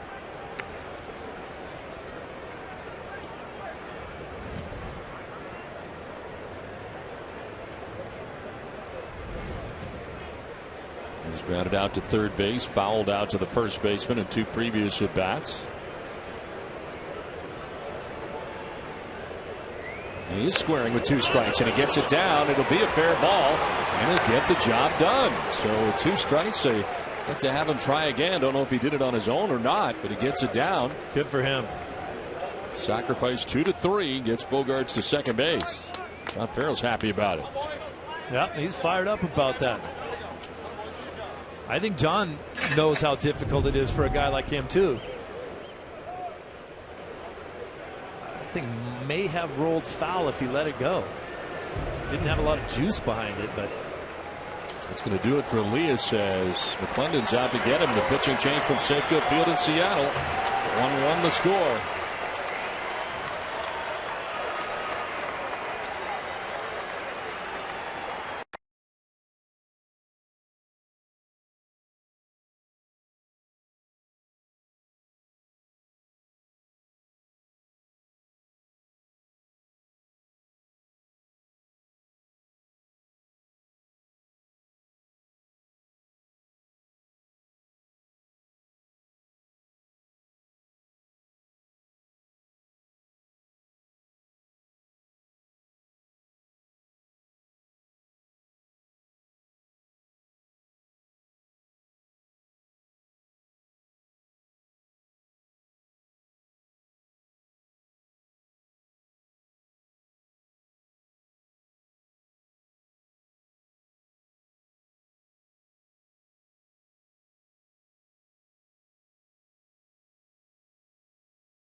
Red Sox in honor of the 40th anniversary in their 35th game of the 75 season. Red Sox beat the Angels 6-1.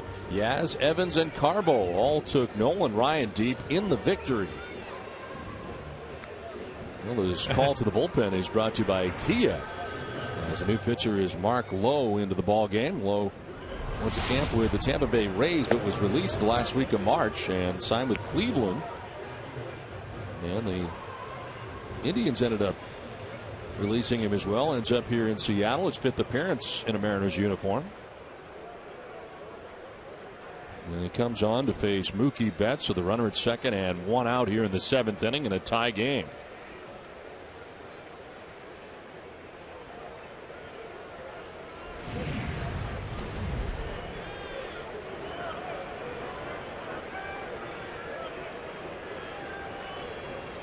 Mookie Betts singled in the 3rd inning, 1 for 3. Lewis went 6 1/3, 8 hits. He's responsible for Bogaerts at second base. Walked 2, struck out 2.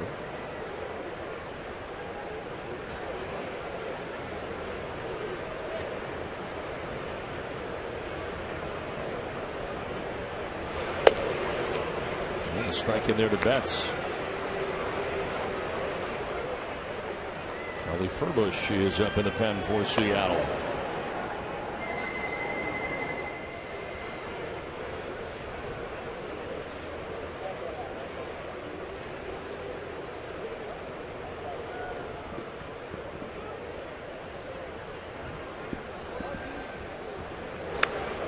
Foul back to the screen, 1-2.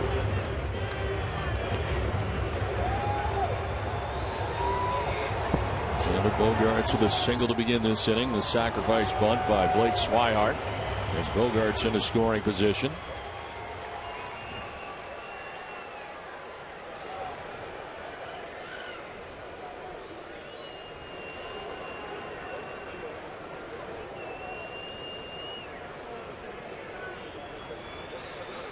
And Betts strikes out. Fastball that was up to 94 miles an hour. Mark Lowe comes in and strikes out Betts to get the second out here of the 7th inning. A little bit of a different MO for Lowe, who's generally a sinker slider type guy. Four-seamed that one up in the zone. And here comes Lloyd McClendon again with Pedroia coming up here. So another right-handed hitter coming up. McClendon may be going back to the bullpen again.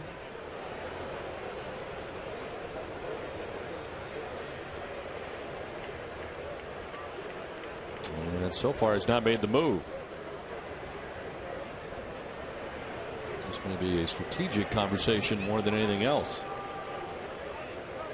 Furbush has now been joined by Tom Wilhelmsen in the pen. Of course, you got Fernando Rodney closing games here now for Seattle. We've seen Wilhelmsen in that role. Charlie Furbush at times. And McClendon just out there to send a message here to Mark Lowe. No change of pitching. He went out and said, get this guy out. You know, it's funny, too, as you mentioned how Lowe had bounced around. A couple different organizations, kept giving up on him. It's nice to come home. You know, he has had success in this Mariner organization in his past. Pitched here for about 4 seasons in the 08, 09, 2010. Sometimes you just come back to where they know you. He broke in with the Mariners in 2006 in the big leagues.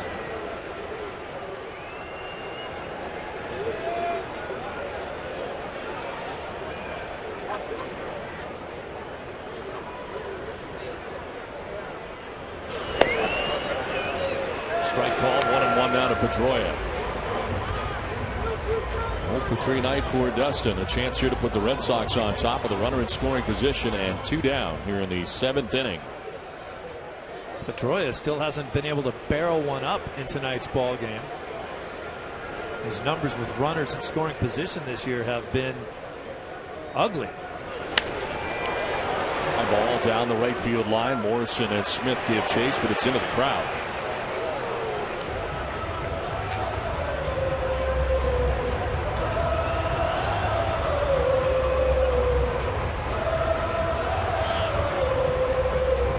If the inning continues, David Ortiz would be next. There are 2 outs here in the top half of the 7th inning.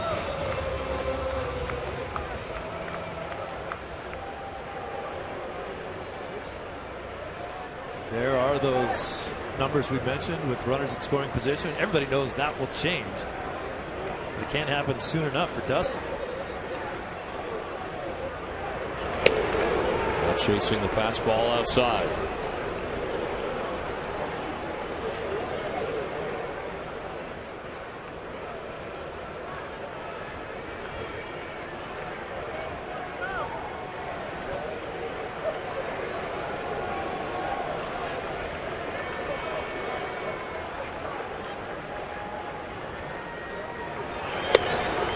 Again, same pitch, same location. Outside at 96 miles an hour. Full count here with 2 down.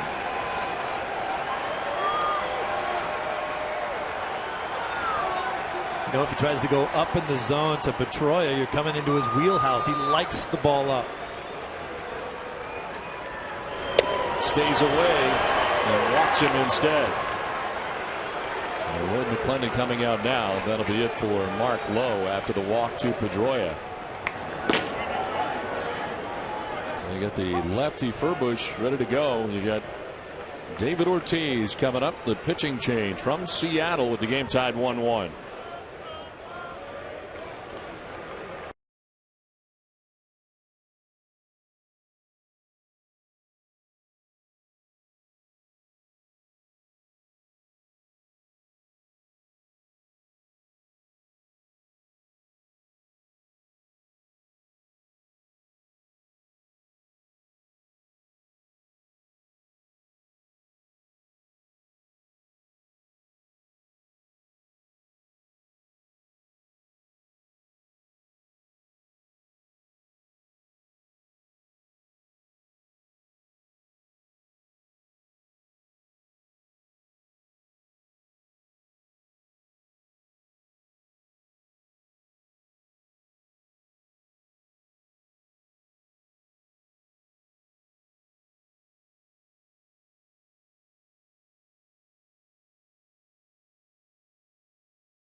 Southwest Airlines. Book your low fare on southwest.com.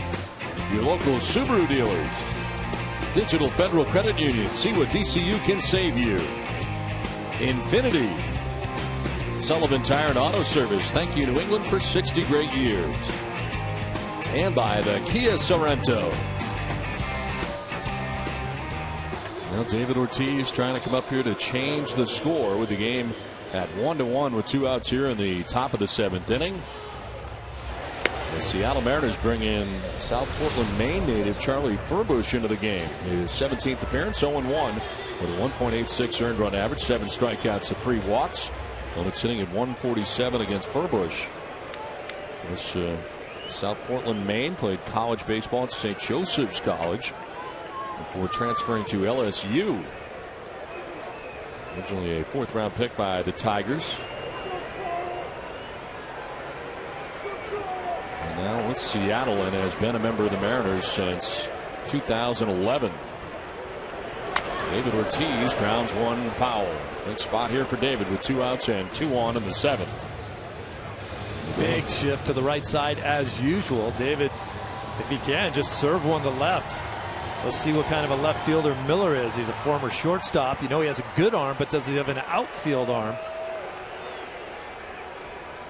Maybe trying to throw out Bogey. And the shift has worked twice tonight against Ortiz with Chris Taylor, the shortstop.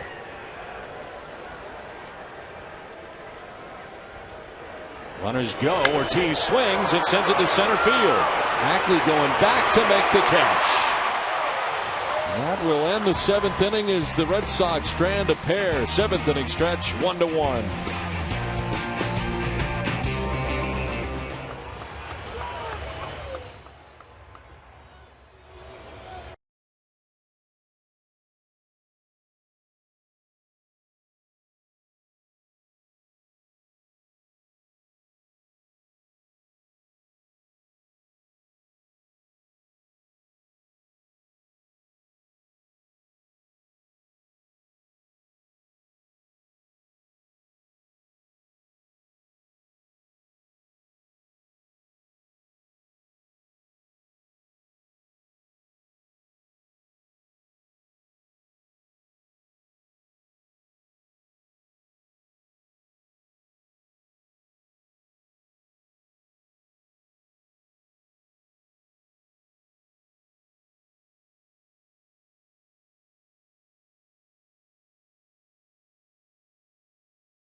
Seventh inning, game tied 1-1. Joe Kelly has about a 21-minute wait, and unfortunately his team could not pull ahead for Joe Kelly during that inning.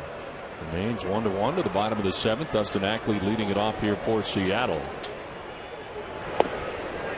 And taking strike 1. Ackley grounding back to the mound in the 2nd. Grounded out to first base in the 4th inning. It was a big play at the time. Bases were loaded with 2 outs in the 4th inning. Look on Ackley is that he really can't catch up with a good fastball. And we know Joe Kelly has one. And this guy was the number 2 pick in the country in 2009. Coming out of North Carolina, still holds the all-time record for batting average at North Carolina. He hit .412 for his career there. Check swing foul. You mentioned that you had played with his dad. You know if his dad made it to the major leagues? Did not. Did not. In fact, I believe that he ended his career in A-ball. Played with him at Winston-Salem, North Carolina in 1981. Dustin Ackley was actually born there in Winston-Salem. John Ackley was a catcher.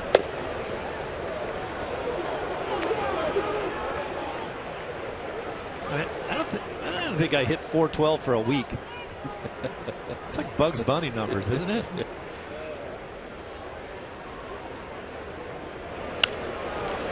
Down the left field line, foul ground. Brock Holt racing over. He's got room, and he makes the catch. One down here in the bottom of the 7th inning as we check back in with Guerin. Thanks, Don. Earlier, you guys were talking about Blake Swihart. You know, he's only 23, and he's the youngest Red Sox starting catcher since 22-year-old Rich Gedman in 1982. Red Sox general manager Ben Cherington joined the team in Oakland and said Swihart has done a good job coming up from AAA and catching these major league games.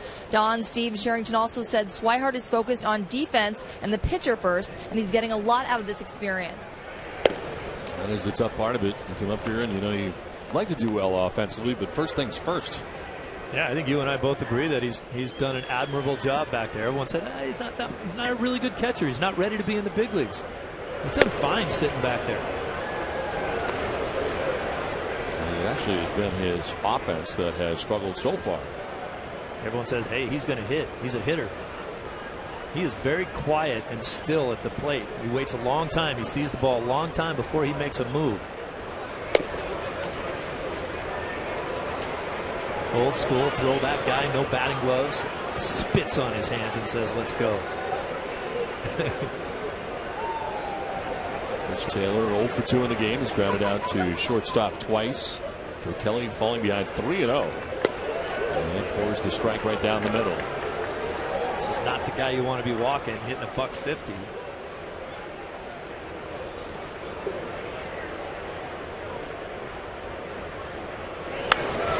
Fouled off to the right, and a full count.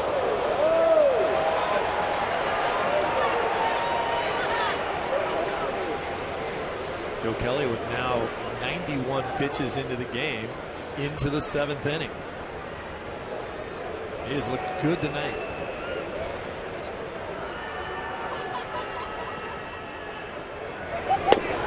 And he does walk the number 9 man, Chris Taylor, in a close pitch.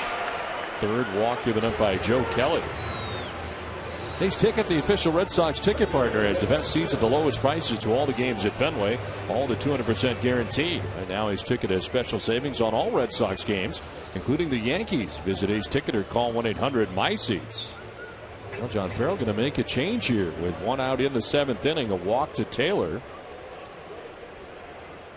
And to the bullpen goes John Farrell.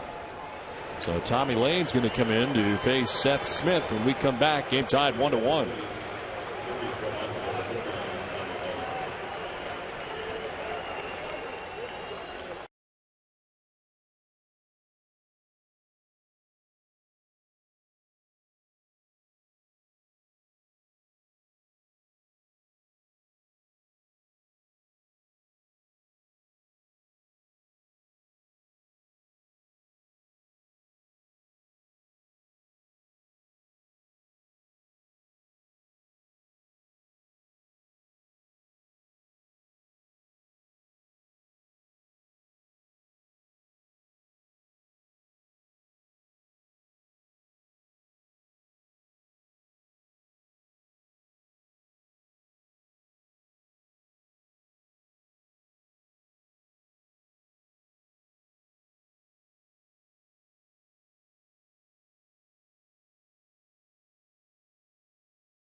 In a 1-1 contest, he walks the number 9 man, and that's it. Out he comes, and new pitcher for the Red Sox is Tommy Lane. Well, when he came off the field, He looked over at home plate umpire Jerry Lane and said, where was that last pitch? He knows that it was awfully close down in the strike zone. He knows that if that got called strike 3, he'd still be in this game right now. You see him, he's not being confrontational or anything. He's just saying, hey, too low?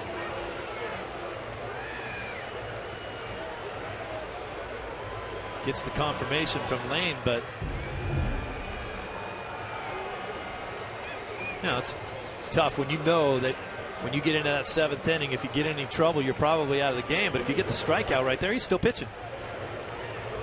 Ends up going 6 1/3, responsible for the runner at first base, and Chris Taylor. And a pinch hitter here after Tommy Lane is brought into this game, the left-hander. Justin Ruggiano pinch hitting here, the former Tampa Bay Ray, among other places, as a check to first base. And back to the bag is Chris Taylor. And he's batting for Seth Smith. Ruggiano 200 with a home run and an RBI.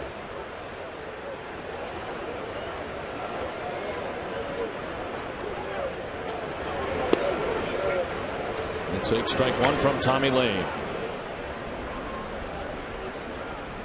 Ruggiano appearing in 24 of the first 34 games for Seattle. Fired by the Mariners from the Cubs.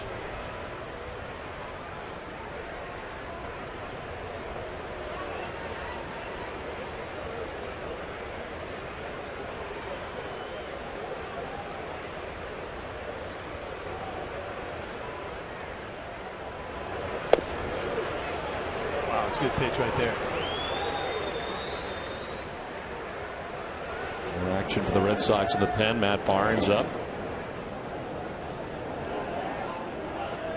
Tommy Lane trying to throw a pitch that'll induce a ground ball to the left side of the infield. Runner goes, and the pitch is hit in the air to right field and deep. Victorino going back, and Shane will make the catch in right field. Could turn it into a double play. Throw to first, and Napoli gets the foot on the bag for the double play. Shane Victorino made the catch on the warning track. Taylor had taken off for second base trying to steal it. They double him off, and it ends the 7th inning. Game tied 1-1.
Inning. Well, have a night. Shane Victorino has already been on base 3 times. He's accounted for the run. Charging after that one in right field, makes the play, and then knows he's got a chance to double him off. It's an awkward catch, kind of up over his shoulder, and then an excellent throw all the way back into Napoli. He short hops it, tags the bag about 6 times, and then trips over it.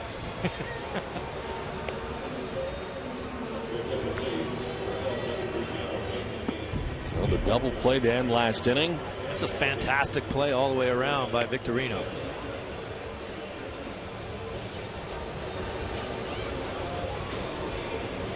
Pitching change here for the Seattle Mariners heading into the 8th inning. 4th pitcher of the night is Carson Smith.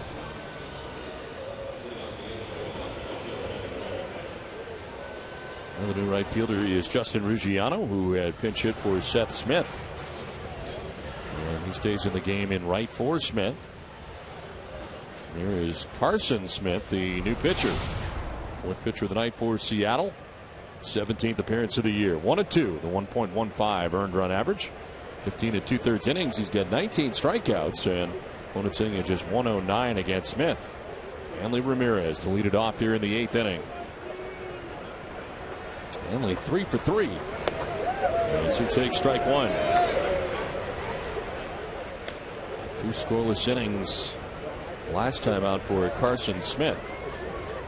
This is a guy that could be a closer in waiting. They have Fernando Rodney right now closing out games, but this is the kind of stuff this guy has. Ground ball up the middle, and diving is Taylor. Gets up and drops the ball. Going to be a tough play to get Hanley, but not a shot if he gets up cleanly. But it is a base hit for Hanley Ramirez and his 4th hit of the night.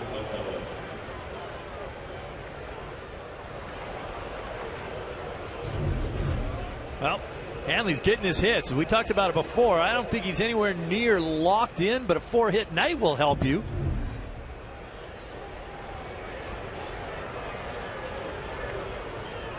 First 4-hit night in a Red Sox uniform for Hanley Ramirez.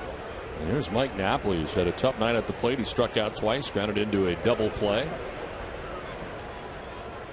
Hanley Ramirez taken off. Napoli swings and misses, and the throw is in time. Caught trying to steal is Hanley Ramirez. So quickly at first base and gunned down at second. Hanley trying to catch him by surprise right here. This is the second time he's been gunned down at second. Zunino. Did he get him? Did he get him right there on the thigh? Challenged by the Red Sox, so apparently he did. One of the things they talk about with Zunino not really hitting. Still a very young player back there, but he can catch and throw.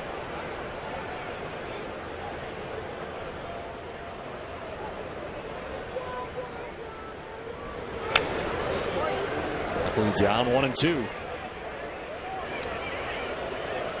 get the lead runner on in the 8th inning. Caught trying to steal. Base is now empty, and Napoli down, ball and 2 strikes.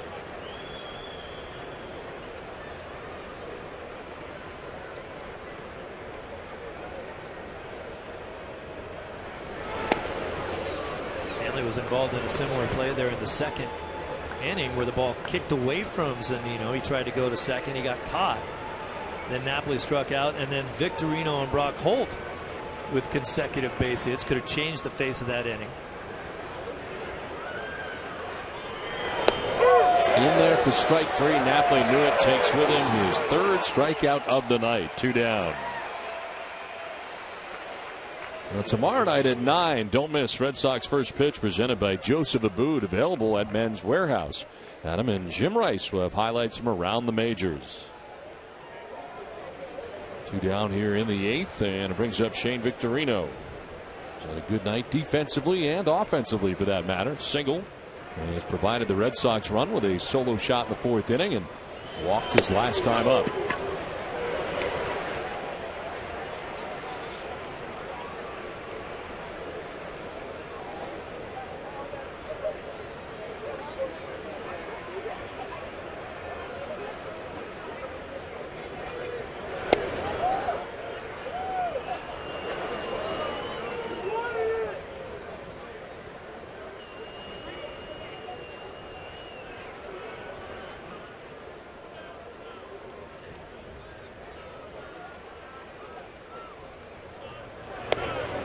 something I saw on that catch that Victorino made was the speed again. You see his jump. Now he turns it up a notch, and you see the running speed. He almost overran it, but he had to reach up behind himself to catch the ball, and then, yes. You love that. Sometimes it's just a pure joy reaction, you know. It was a long time, too. Well, it's a long throw. And by the time Napoli found the bag and all that took place. Napoli did some tap dancing, jumped up and down on it a few times. And Victorino fouls it off at the plate, full count. And a little bit of piece of Jerry Lane.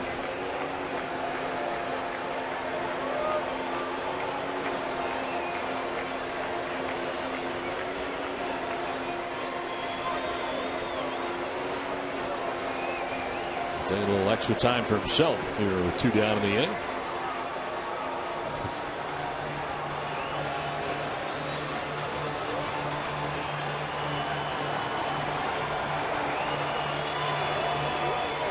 Shane Victorino with a full count here, 2 down in the inning. Base is empty, and Shane backing out again. And Jerry Lane a little extra time. Matt Barnes up in the Red Sox pen. He'll be coming in.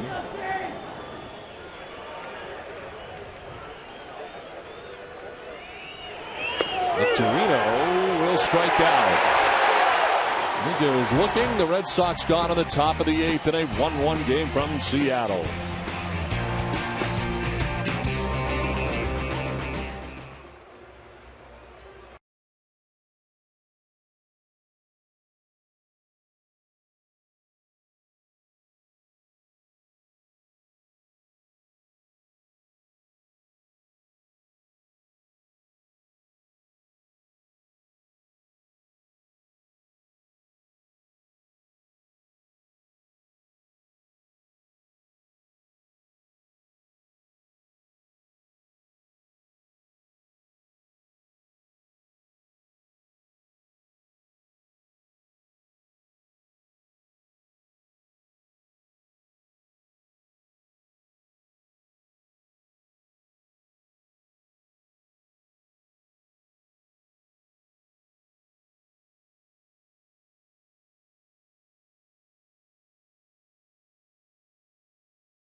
Banks, he would know how to do.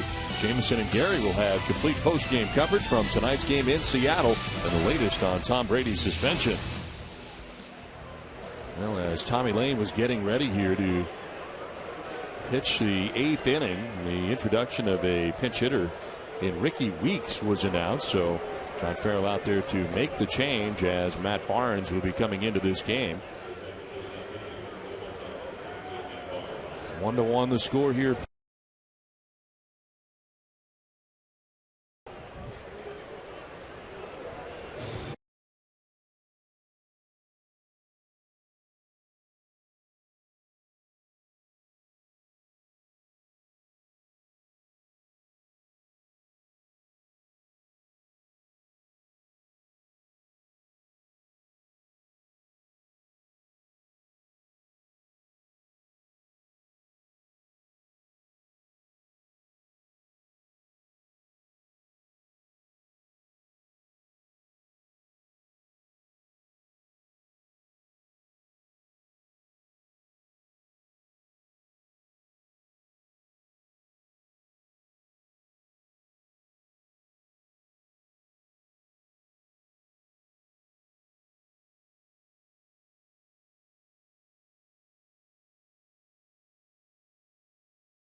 Joe Kelly goes 6 1/3 tonight, gives up 1 earned run.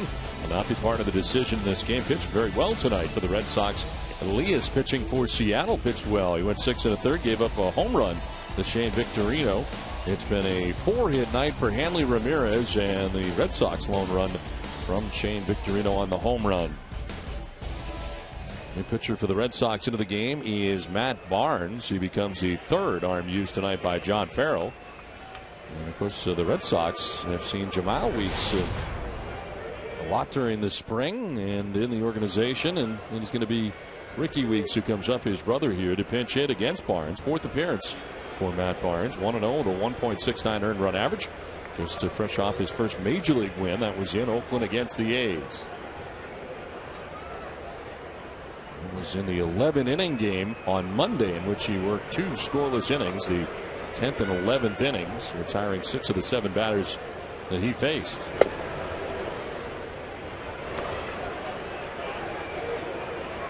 Ricky Weeks at just 196 with 2 homers and 7 runs batted in.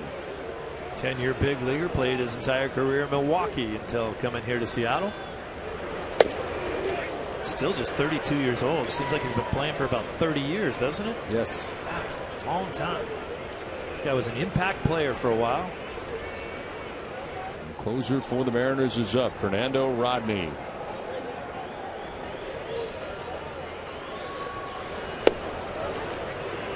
They will bring Rodney in the top of the 9th inning to hopefully shut the Red Sox down and give themselves a chance to win it in the bottom of the 9th.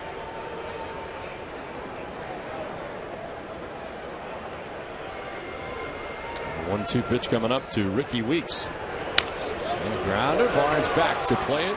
He was leaning the other way, but able to reach back to make the grab, and he throws out Weeks for the first out here at the bottom of the 8th. So 1 down in the 8th, and it brings up Robinson Cano.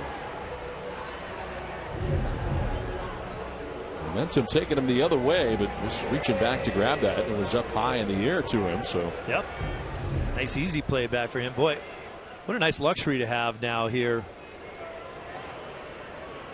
in the back half of the rotation, the back half of that bullpen now. Tazawa and some of the other guys that they've been using. Let's see Agondo in that mix. And now Barnes. Really trying to groom him to be that 7th, 8th inning guy.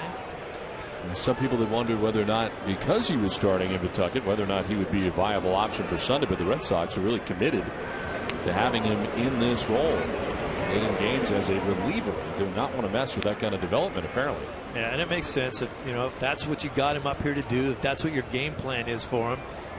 It is hard on pitchers. Certain roles in the bullpen are fine, if you can define what it is for me. But if I'm going to be a bullpen guy 1 week and then you're going to spot start me, then I'm going to go back. That's tough. Unless you're a guy like Stephen Wright, who could care less. Give me the ball and I'll float it up there.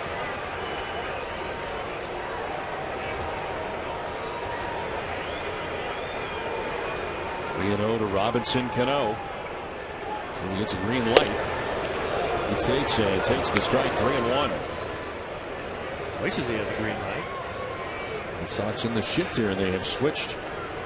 As Brock Holt now comes to the right side of the infield, and Xander Bogaerts stays on the left side.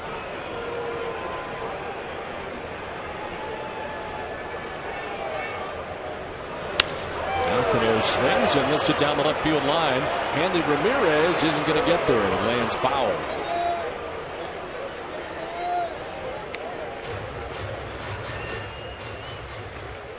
Could be hobbling on his way over there.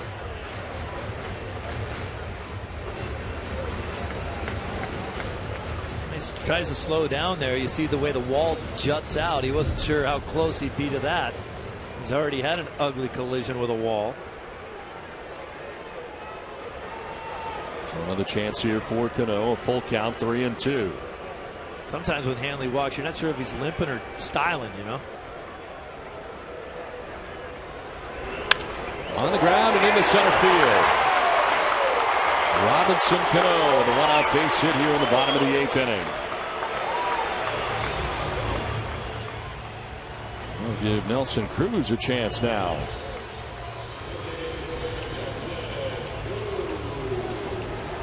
Probably the toughest part of the order, and this is a real test here for Matt Barnes. This shows a little bit about what John Farrell thinks from a confidence level for Matt Barnes. Yeah, they have no reservations of having him in a game in a crucial situation. 1-1 game, last of the 8th inning. Cano is on with one out. Here is Nelson Cruz in the dirt for ball 1. Cruz has been on base 3 times, 2 singles to center and a walk, and has scored the only Mariners run on the night.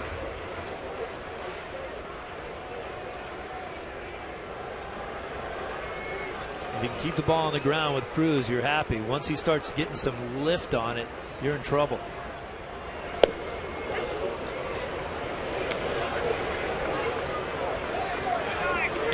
He's getting credit for the strike, evening the count at 1-1.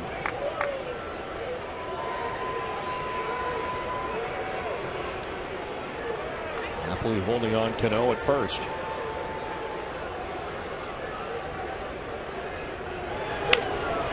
A spin on this on the ground as Barnes cannot get it initially and won't get it at all. Reaching is Cruz. It was at the end of the bat and it spun its way towards Barnes, who came off the mound, could not field it cleanly, and Cruz reaches. It is a base hit for Cruz. Tough play because of the spin on the ball, but just a little over hustle right there by Barnes. He really didn't have to go after it that hard. Cruz got a terrible jump out of the box. It was going to take him forever to get to first base.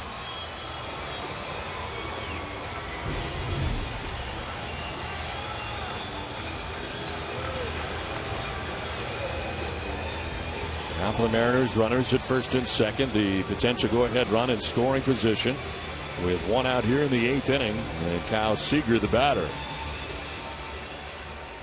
A 2-for-3 night for Seager.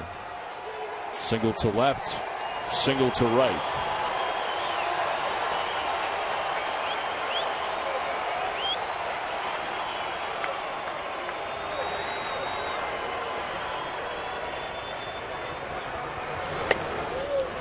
Ball 1.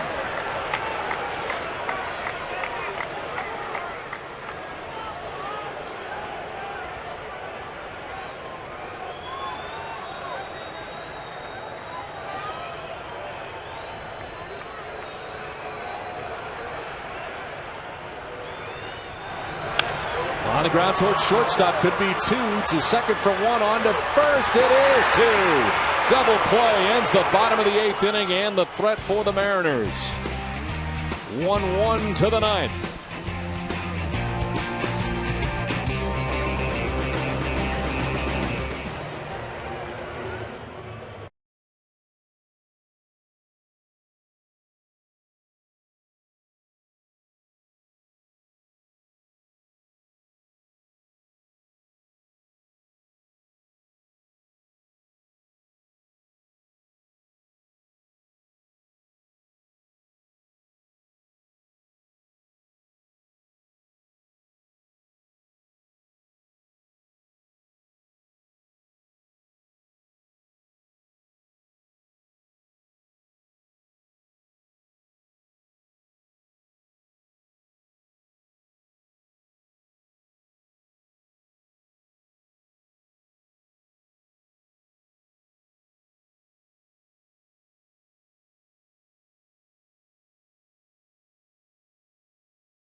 game-changer performance and the double play that ended last inning for the Red Sox. It's an amazing play by Pedroia. The confidence in your ability to be able to turn a play like that. Pedroia says, yes, I am that good. It's amazing. A lot of guys would have tried to take that feed from Bogaerts and step back away, because that's a very difficult play to make it the way he did. We just witnessed the show here in between innings of the LED lights. Yeah. Fernando Rodney coming in. Safeco Field turned into a disco there for a minute, man. His 15th appearance, 1-1 with a 5.40 earned run average. He's 9 out of 10 in save opportunities, but the closer in here at home in a tie game, trying to keep it tied here in the 9th inning. Brock Holt has been on base 3 times, a single, a walk, and has reached on a fielder's choice. Rodney, one of the best closers in the game, but can get himself in trouble occasionally because he's basically a 2-pitch pitcher. Fastball and a changeup. And a big difference between them. Yeah, yes.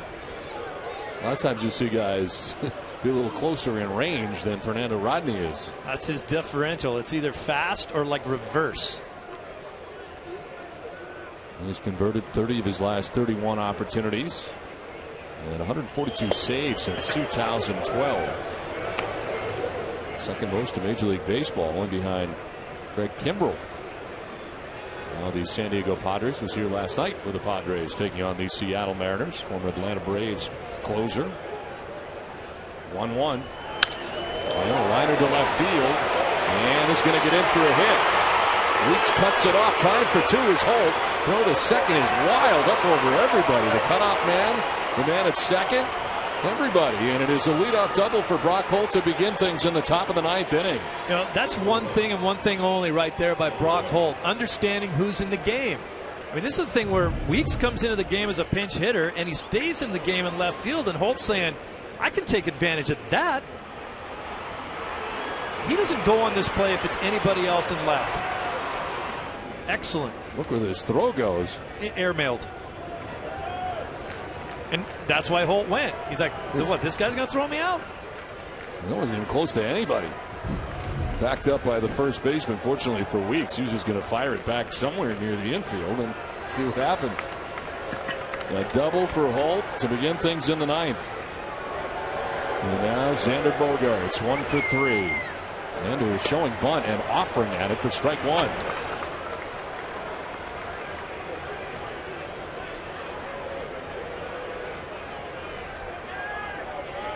One sacrifice bunt this season for Xander Bogaerts.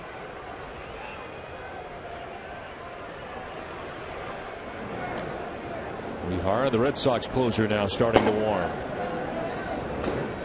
Squaring again. This time he gets it down. It is a good one. And Morrison's throw to first base in time. 3-4 on the sacrifice, complete by Xander Bogaerts as Brock Holt takes third base. How about the Red Sox playing picture perfect small ball? Get a guy over, now get him in. Second sacrifice bunt of this game for the Red Sox. Blake Swihart got it done the first time in the 7th inning. So now they got a runner at third. Less than 2 outs, and Swihart is going to be pinch hit for as Pablo Sandoval is going to come up here for the Red Sox.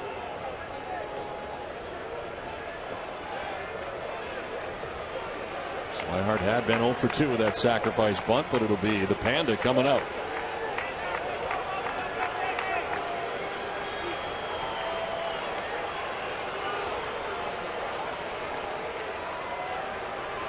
Trying to get the go-ahead run in here for the Red Sox. Infield in all the way around now for Seattle.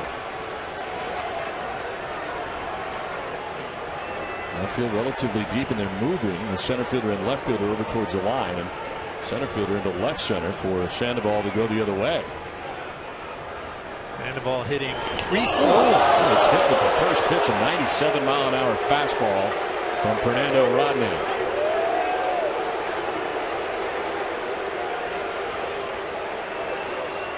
On fire from the left-handed batter's box, and now he's going to deal with it. That ball hit him hard. Get him in the ribs. Oh, tummy.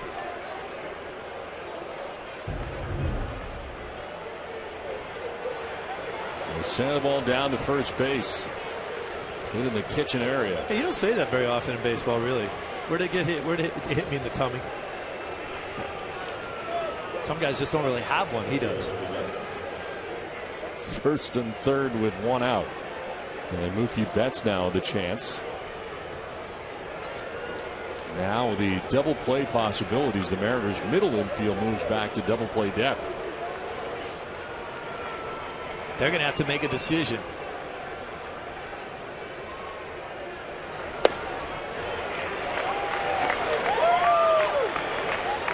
Let's had a base hit back in the third inning, a 1-for-4 night. Ryan Butterfield there with the signs.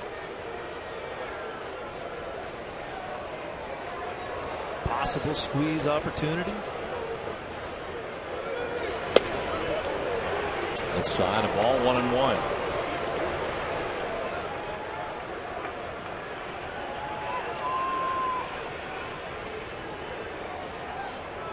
Giving up the leadoff double to begin the inning. The sacrifice bunt for Bogaerts, and then he hits a pinch hitter Pablo Sandoval. 97-mile-an-hour fastball. And Betts pounding it back to the screen.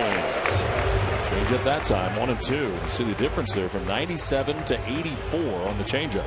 Betts was all over it too.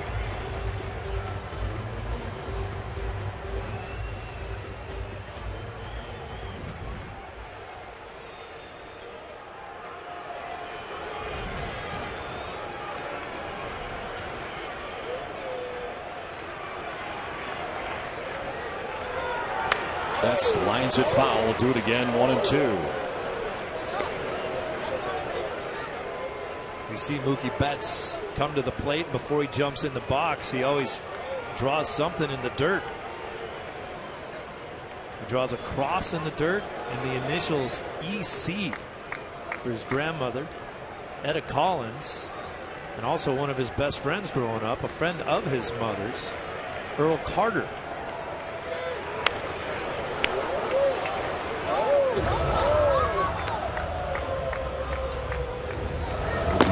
Continuing to warm in the pen. Red Sox trying to grab the lead here in the top of the ninth inning. Go ahead run 90 feet away, and Brock Holt at third base.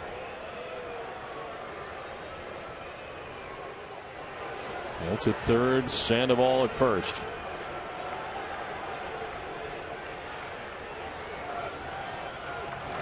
Betts lines it foul. And a late swing and cranked into the crowd. I know back in the studio late night, Tom Caron and Gary Streisky are hanging in there waiting to recap this one on Nothing Sports Today later on. It's late.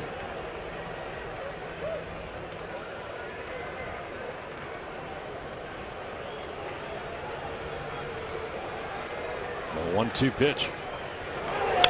In the air to left field for Mookie Betts. Weeks goes back. He is under it and makes the catch. No, he doesn't. Drop the ball and left, and here comes Holt. He will score for the second base. Sandoval gets in safely, and Weeks has been a disaster in left field for the Mariners. First he plays a ball into a double for Holt to begin the inning, and now he drops a ball in left field, and the Red Sox take the lead in the ninth. It looked like he hurried himself, but there was nowhere to really go. He's not going to throw anybody out at the plate. All you have to do is get this ball back into the infield, and clank.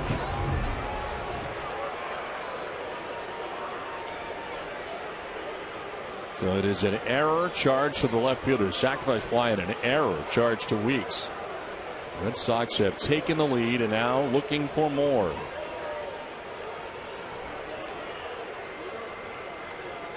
In my lifetime, I really haven't seen Fernando Rodney have a lot of great outings. No, he struggled against the Red Sox over the years too, especially when he was the closer for the Tampa Bay Rays. When I was with the Dodgers, we played them. Obviously didn't play him often. He'd come in and blew a couple saves. I always think it's because he's kind of crooked. Now Pedroia takes strike one. Numbers are amazing though as far as converted saves. 30 of the last 31. 142 saves since 2012. Granted, this was not a save situation, but coming in here in a tie game. It's a loss situation. Yes. 0-2. You're right. I mean, his numbers have been great over time. It's just odd to hear about how good someone is and not really see it very often. Now, you don't want to get me started on the hat. You go right ahead. Not a fan of the crooked hat.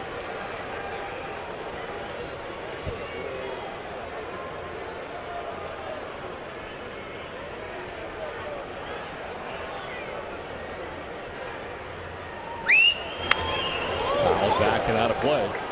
Let's take a look at the Toyota play of the game. Dustin Pedroia's play to end the fourth inning defensively as the bases loaded at this point and able to make the play at first base off the ricochet of Napoli's glove was Pedroia. Stayed with it. Napoli was so proud that he gave him a kiss. 2 runs if Pedroia's not there. This comes inside and hits Pedroia. Did it or get the bat? Neither.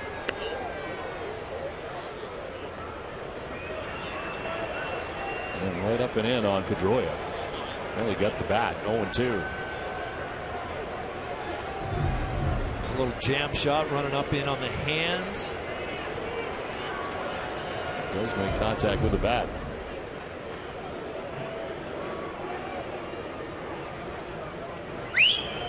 Now Pedroia hits it on the ground right side. Diving is Cano. Gets up and throws out Pedroia. Nice play by Robinson Cano from one second baseman to the other. And again, after the dive, Cano doesn't even panic at all. Takes his time, stands up, throws the runner out. Tremendous play. Look at this. I got you. It looked like he was ticketed for right field. Some pretty good closing speed right there by Cano, and then the all-out dive. Well, it is second and third with 2 outs, and David Ortiz, who is 0 for 4 in this game tonight, has a chance to give the Red Sox some insurance. And Koji Uehara some insurance for the bottom of the 9th inning.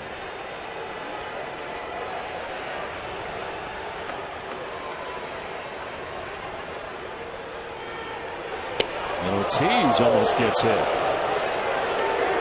It was not the fastball.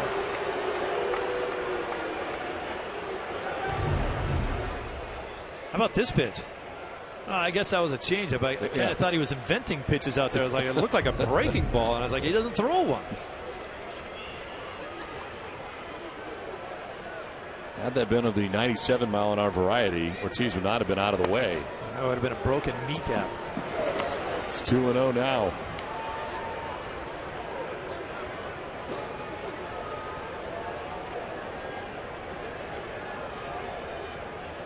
Shift on in the infield. They play for Ortiz to pull in the outfield with Ackley, the center fielder, over towards right center field. And the gas at 97. Missing up 3-0.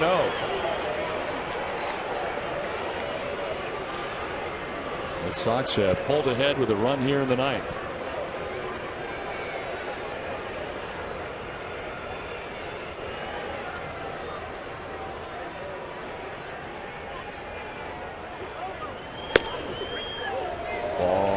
Strike call. Lane with the good long look at it. 3-1. It's an easy 97, isn't it? Yes. Relatively straight. Doesn't have great movement on it, but when you're rushing it up there that fast.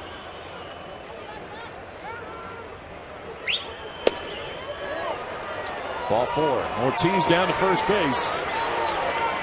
And the bases are loaded.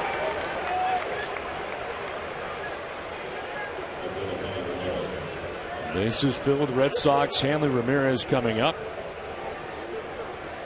Hanley already with a 4-hit night. 3 singles and his first double of the year.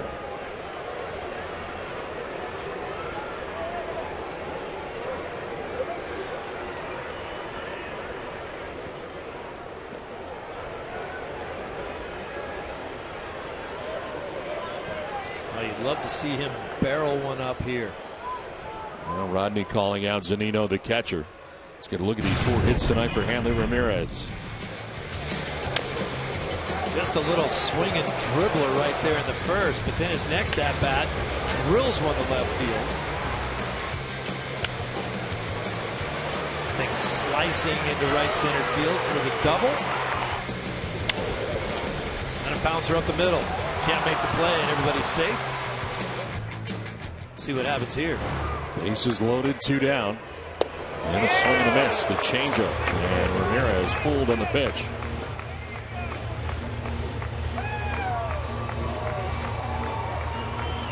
1 for 2 in his career against Fernando Rodney. It's Hanley Ramirez, the 7th member of the Red Sox to bat here in the top of the 9th inning.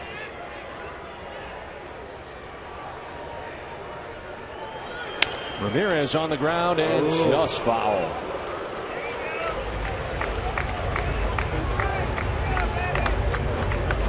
Late swing, and it is just foul to the right of the bag.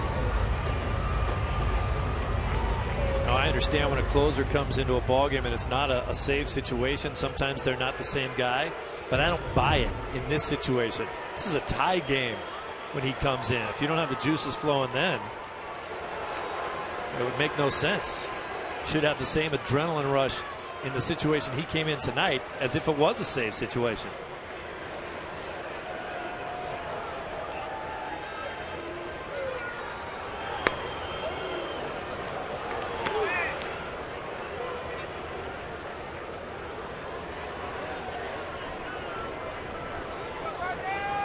His defense not helping him out in this inning, namely Ricky Weeks in left field. It's lonely out there right now.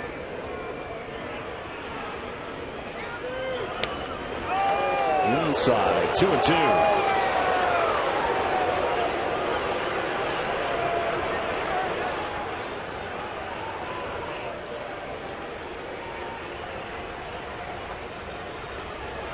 Napoli on deck.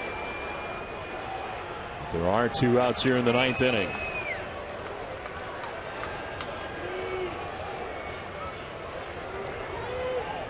Ramirez fouls it back, got the fastball and went after it.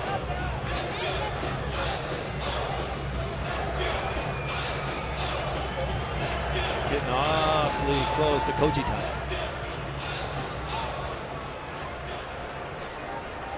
Red Sox would like to have a couple more runs here in before it's Koji time. It's always nice.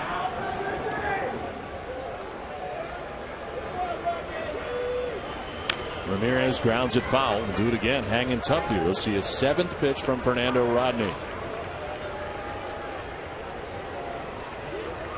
A lot of grimacing going on there by Hanley Ramirez.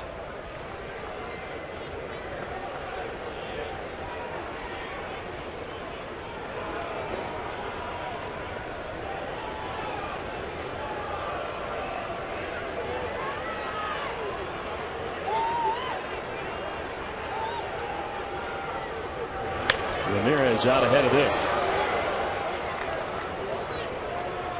The change up and well out ahead. So hard to, I would think, prepare yourself for 97 or 83. Yeah. That's what makes hitting hard. If they would just tell you what was coming first, a little easier.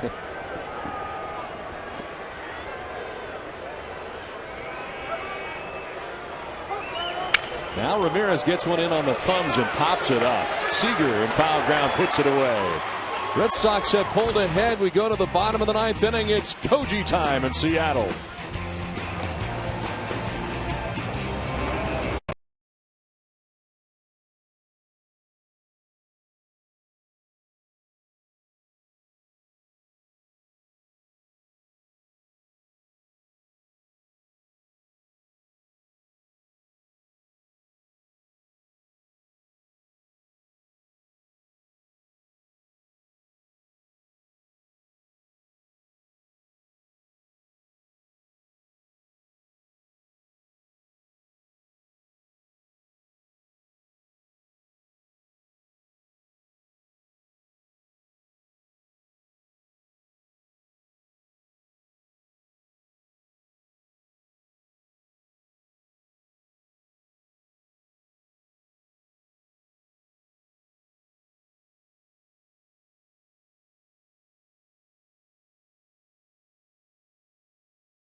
by DCU. Adam and Jim Rice will preview Clay Buchholz's start against the Mariners. DCU, Digital Federal Credit Union. What can DCU save you? Well, the Red Sox are pulled ahead with a run in the top half of the ninth inning. On top 2-1. A host of defensive changes for the Red Sox. Jackie Bradley Jr. in left field takes over for Hanley Ramirez. Pablo Sandoval stays in the game at third base. Moving from third to short is Brock Holt for Xander Bogaerts, who comes out of this game. The catcher Swihart was hit for, so it is Sandy Leon who takes over defensively for the Red Sox closer Koji Uehara. His 12th appearance, 2-1, a 1.80 earned run average, 7 out of 8 in save opportunities on the year. Logan Morrison leads it off, and a swing and a miss for strike one. Morrison has grounded out, walked, and grounded out again. The second time he grounded out, picked up an RBI and scored Nelson Cruz, which tied the game 1-1 in the sixth inning.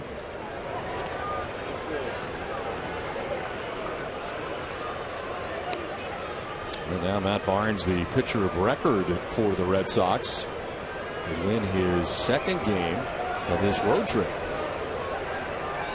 And if Koji Uehara can finish it off here in the bottom of the ninth inning.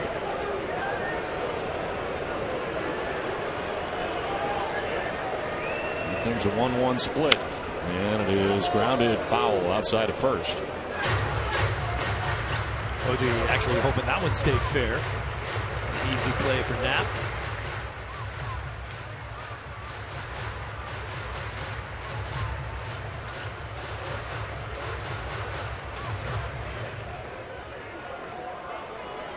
Uehara got his 7th save of the season yesterday in Oakland.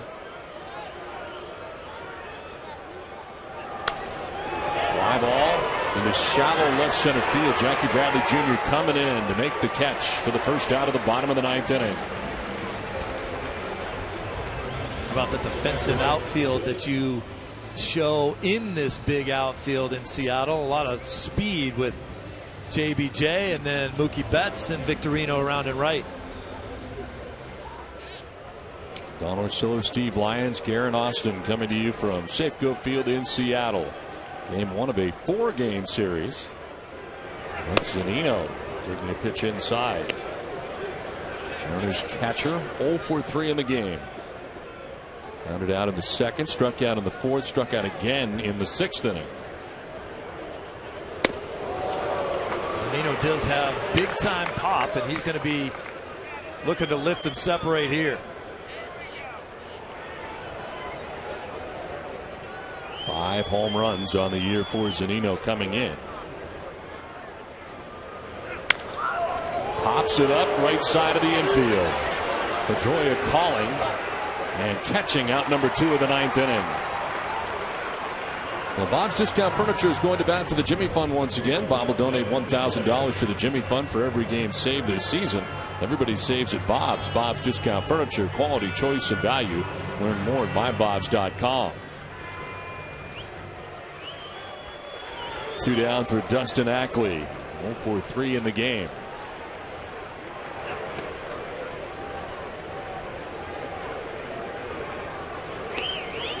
Ackley has grounded out twice, and last time up fouled out.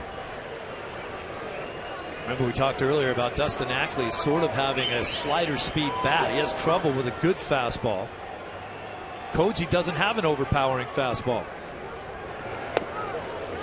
Does have that equalizer in the split finger. Falls behind here early though, 2-0.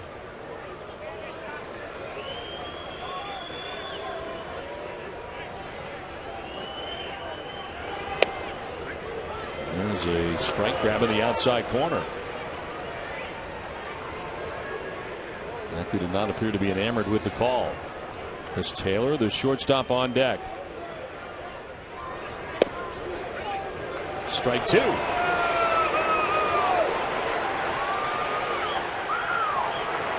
2 balls, 2 strikes, 2 down here in the bottom of the ninth inning.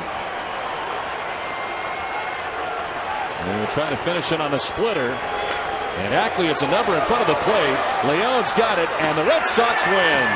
Koji Uehara, a 1-2-3 ninth inning to pick up the save as the Red Sox take game 1 of this 4-game series in Seattle. And Koji Uehara getting his 8th save of the year. And a save yesterday, a save today, and it makes Barnes a winner tonight as well. Home run for Shane Victorino. It's all part of a Red Sox 2-1 victory tonight from Safeco Field in Seattle. And this West Coast road trip improving for the Red Sox the longer we go. It is time now for NESN Sports Today, which starts right now.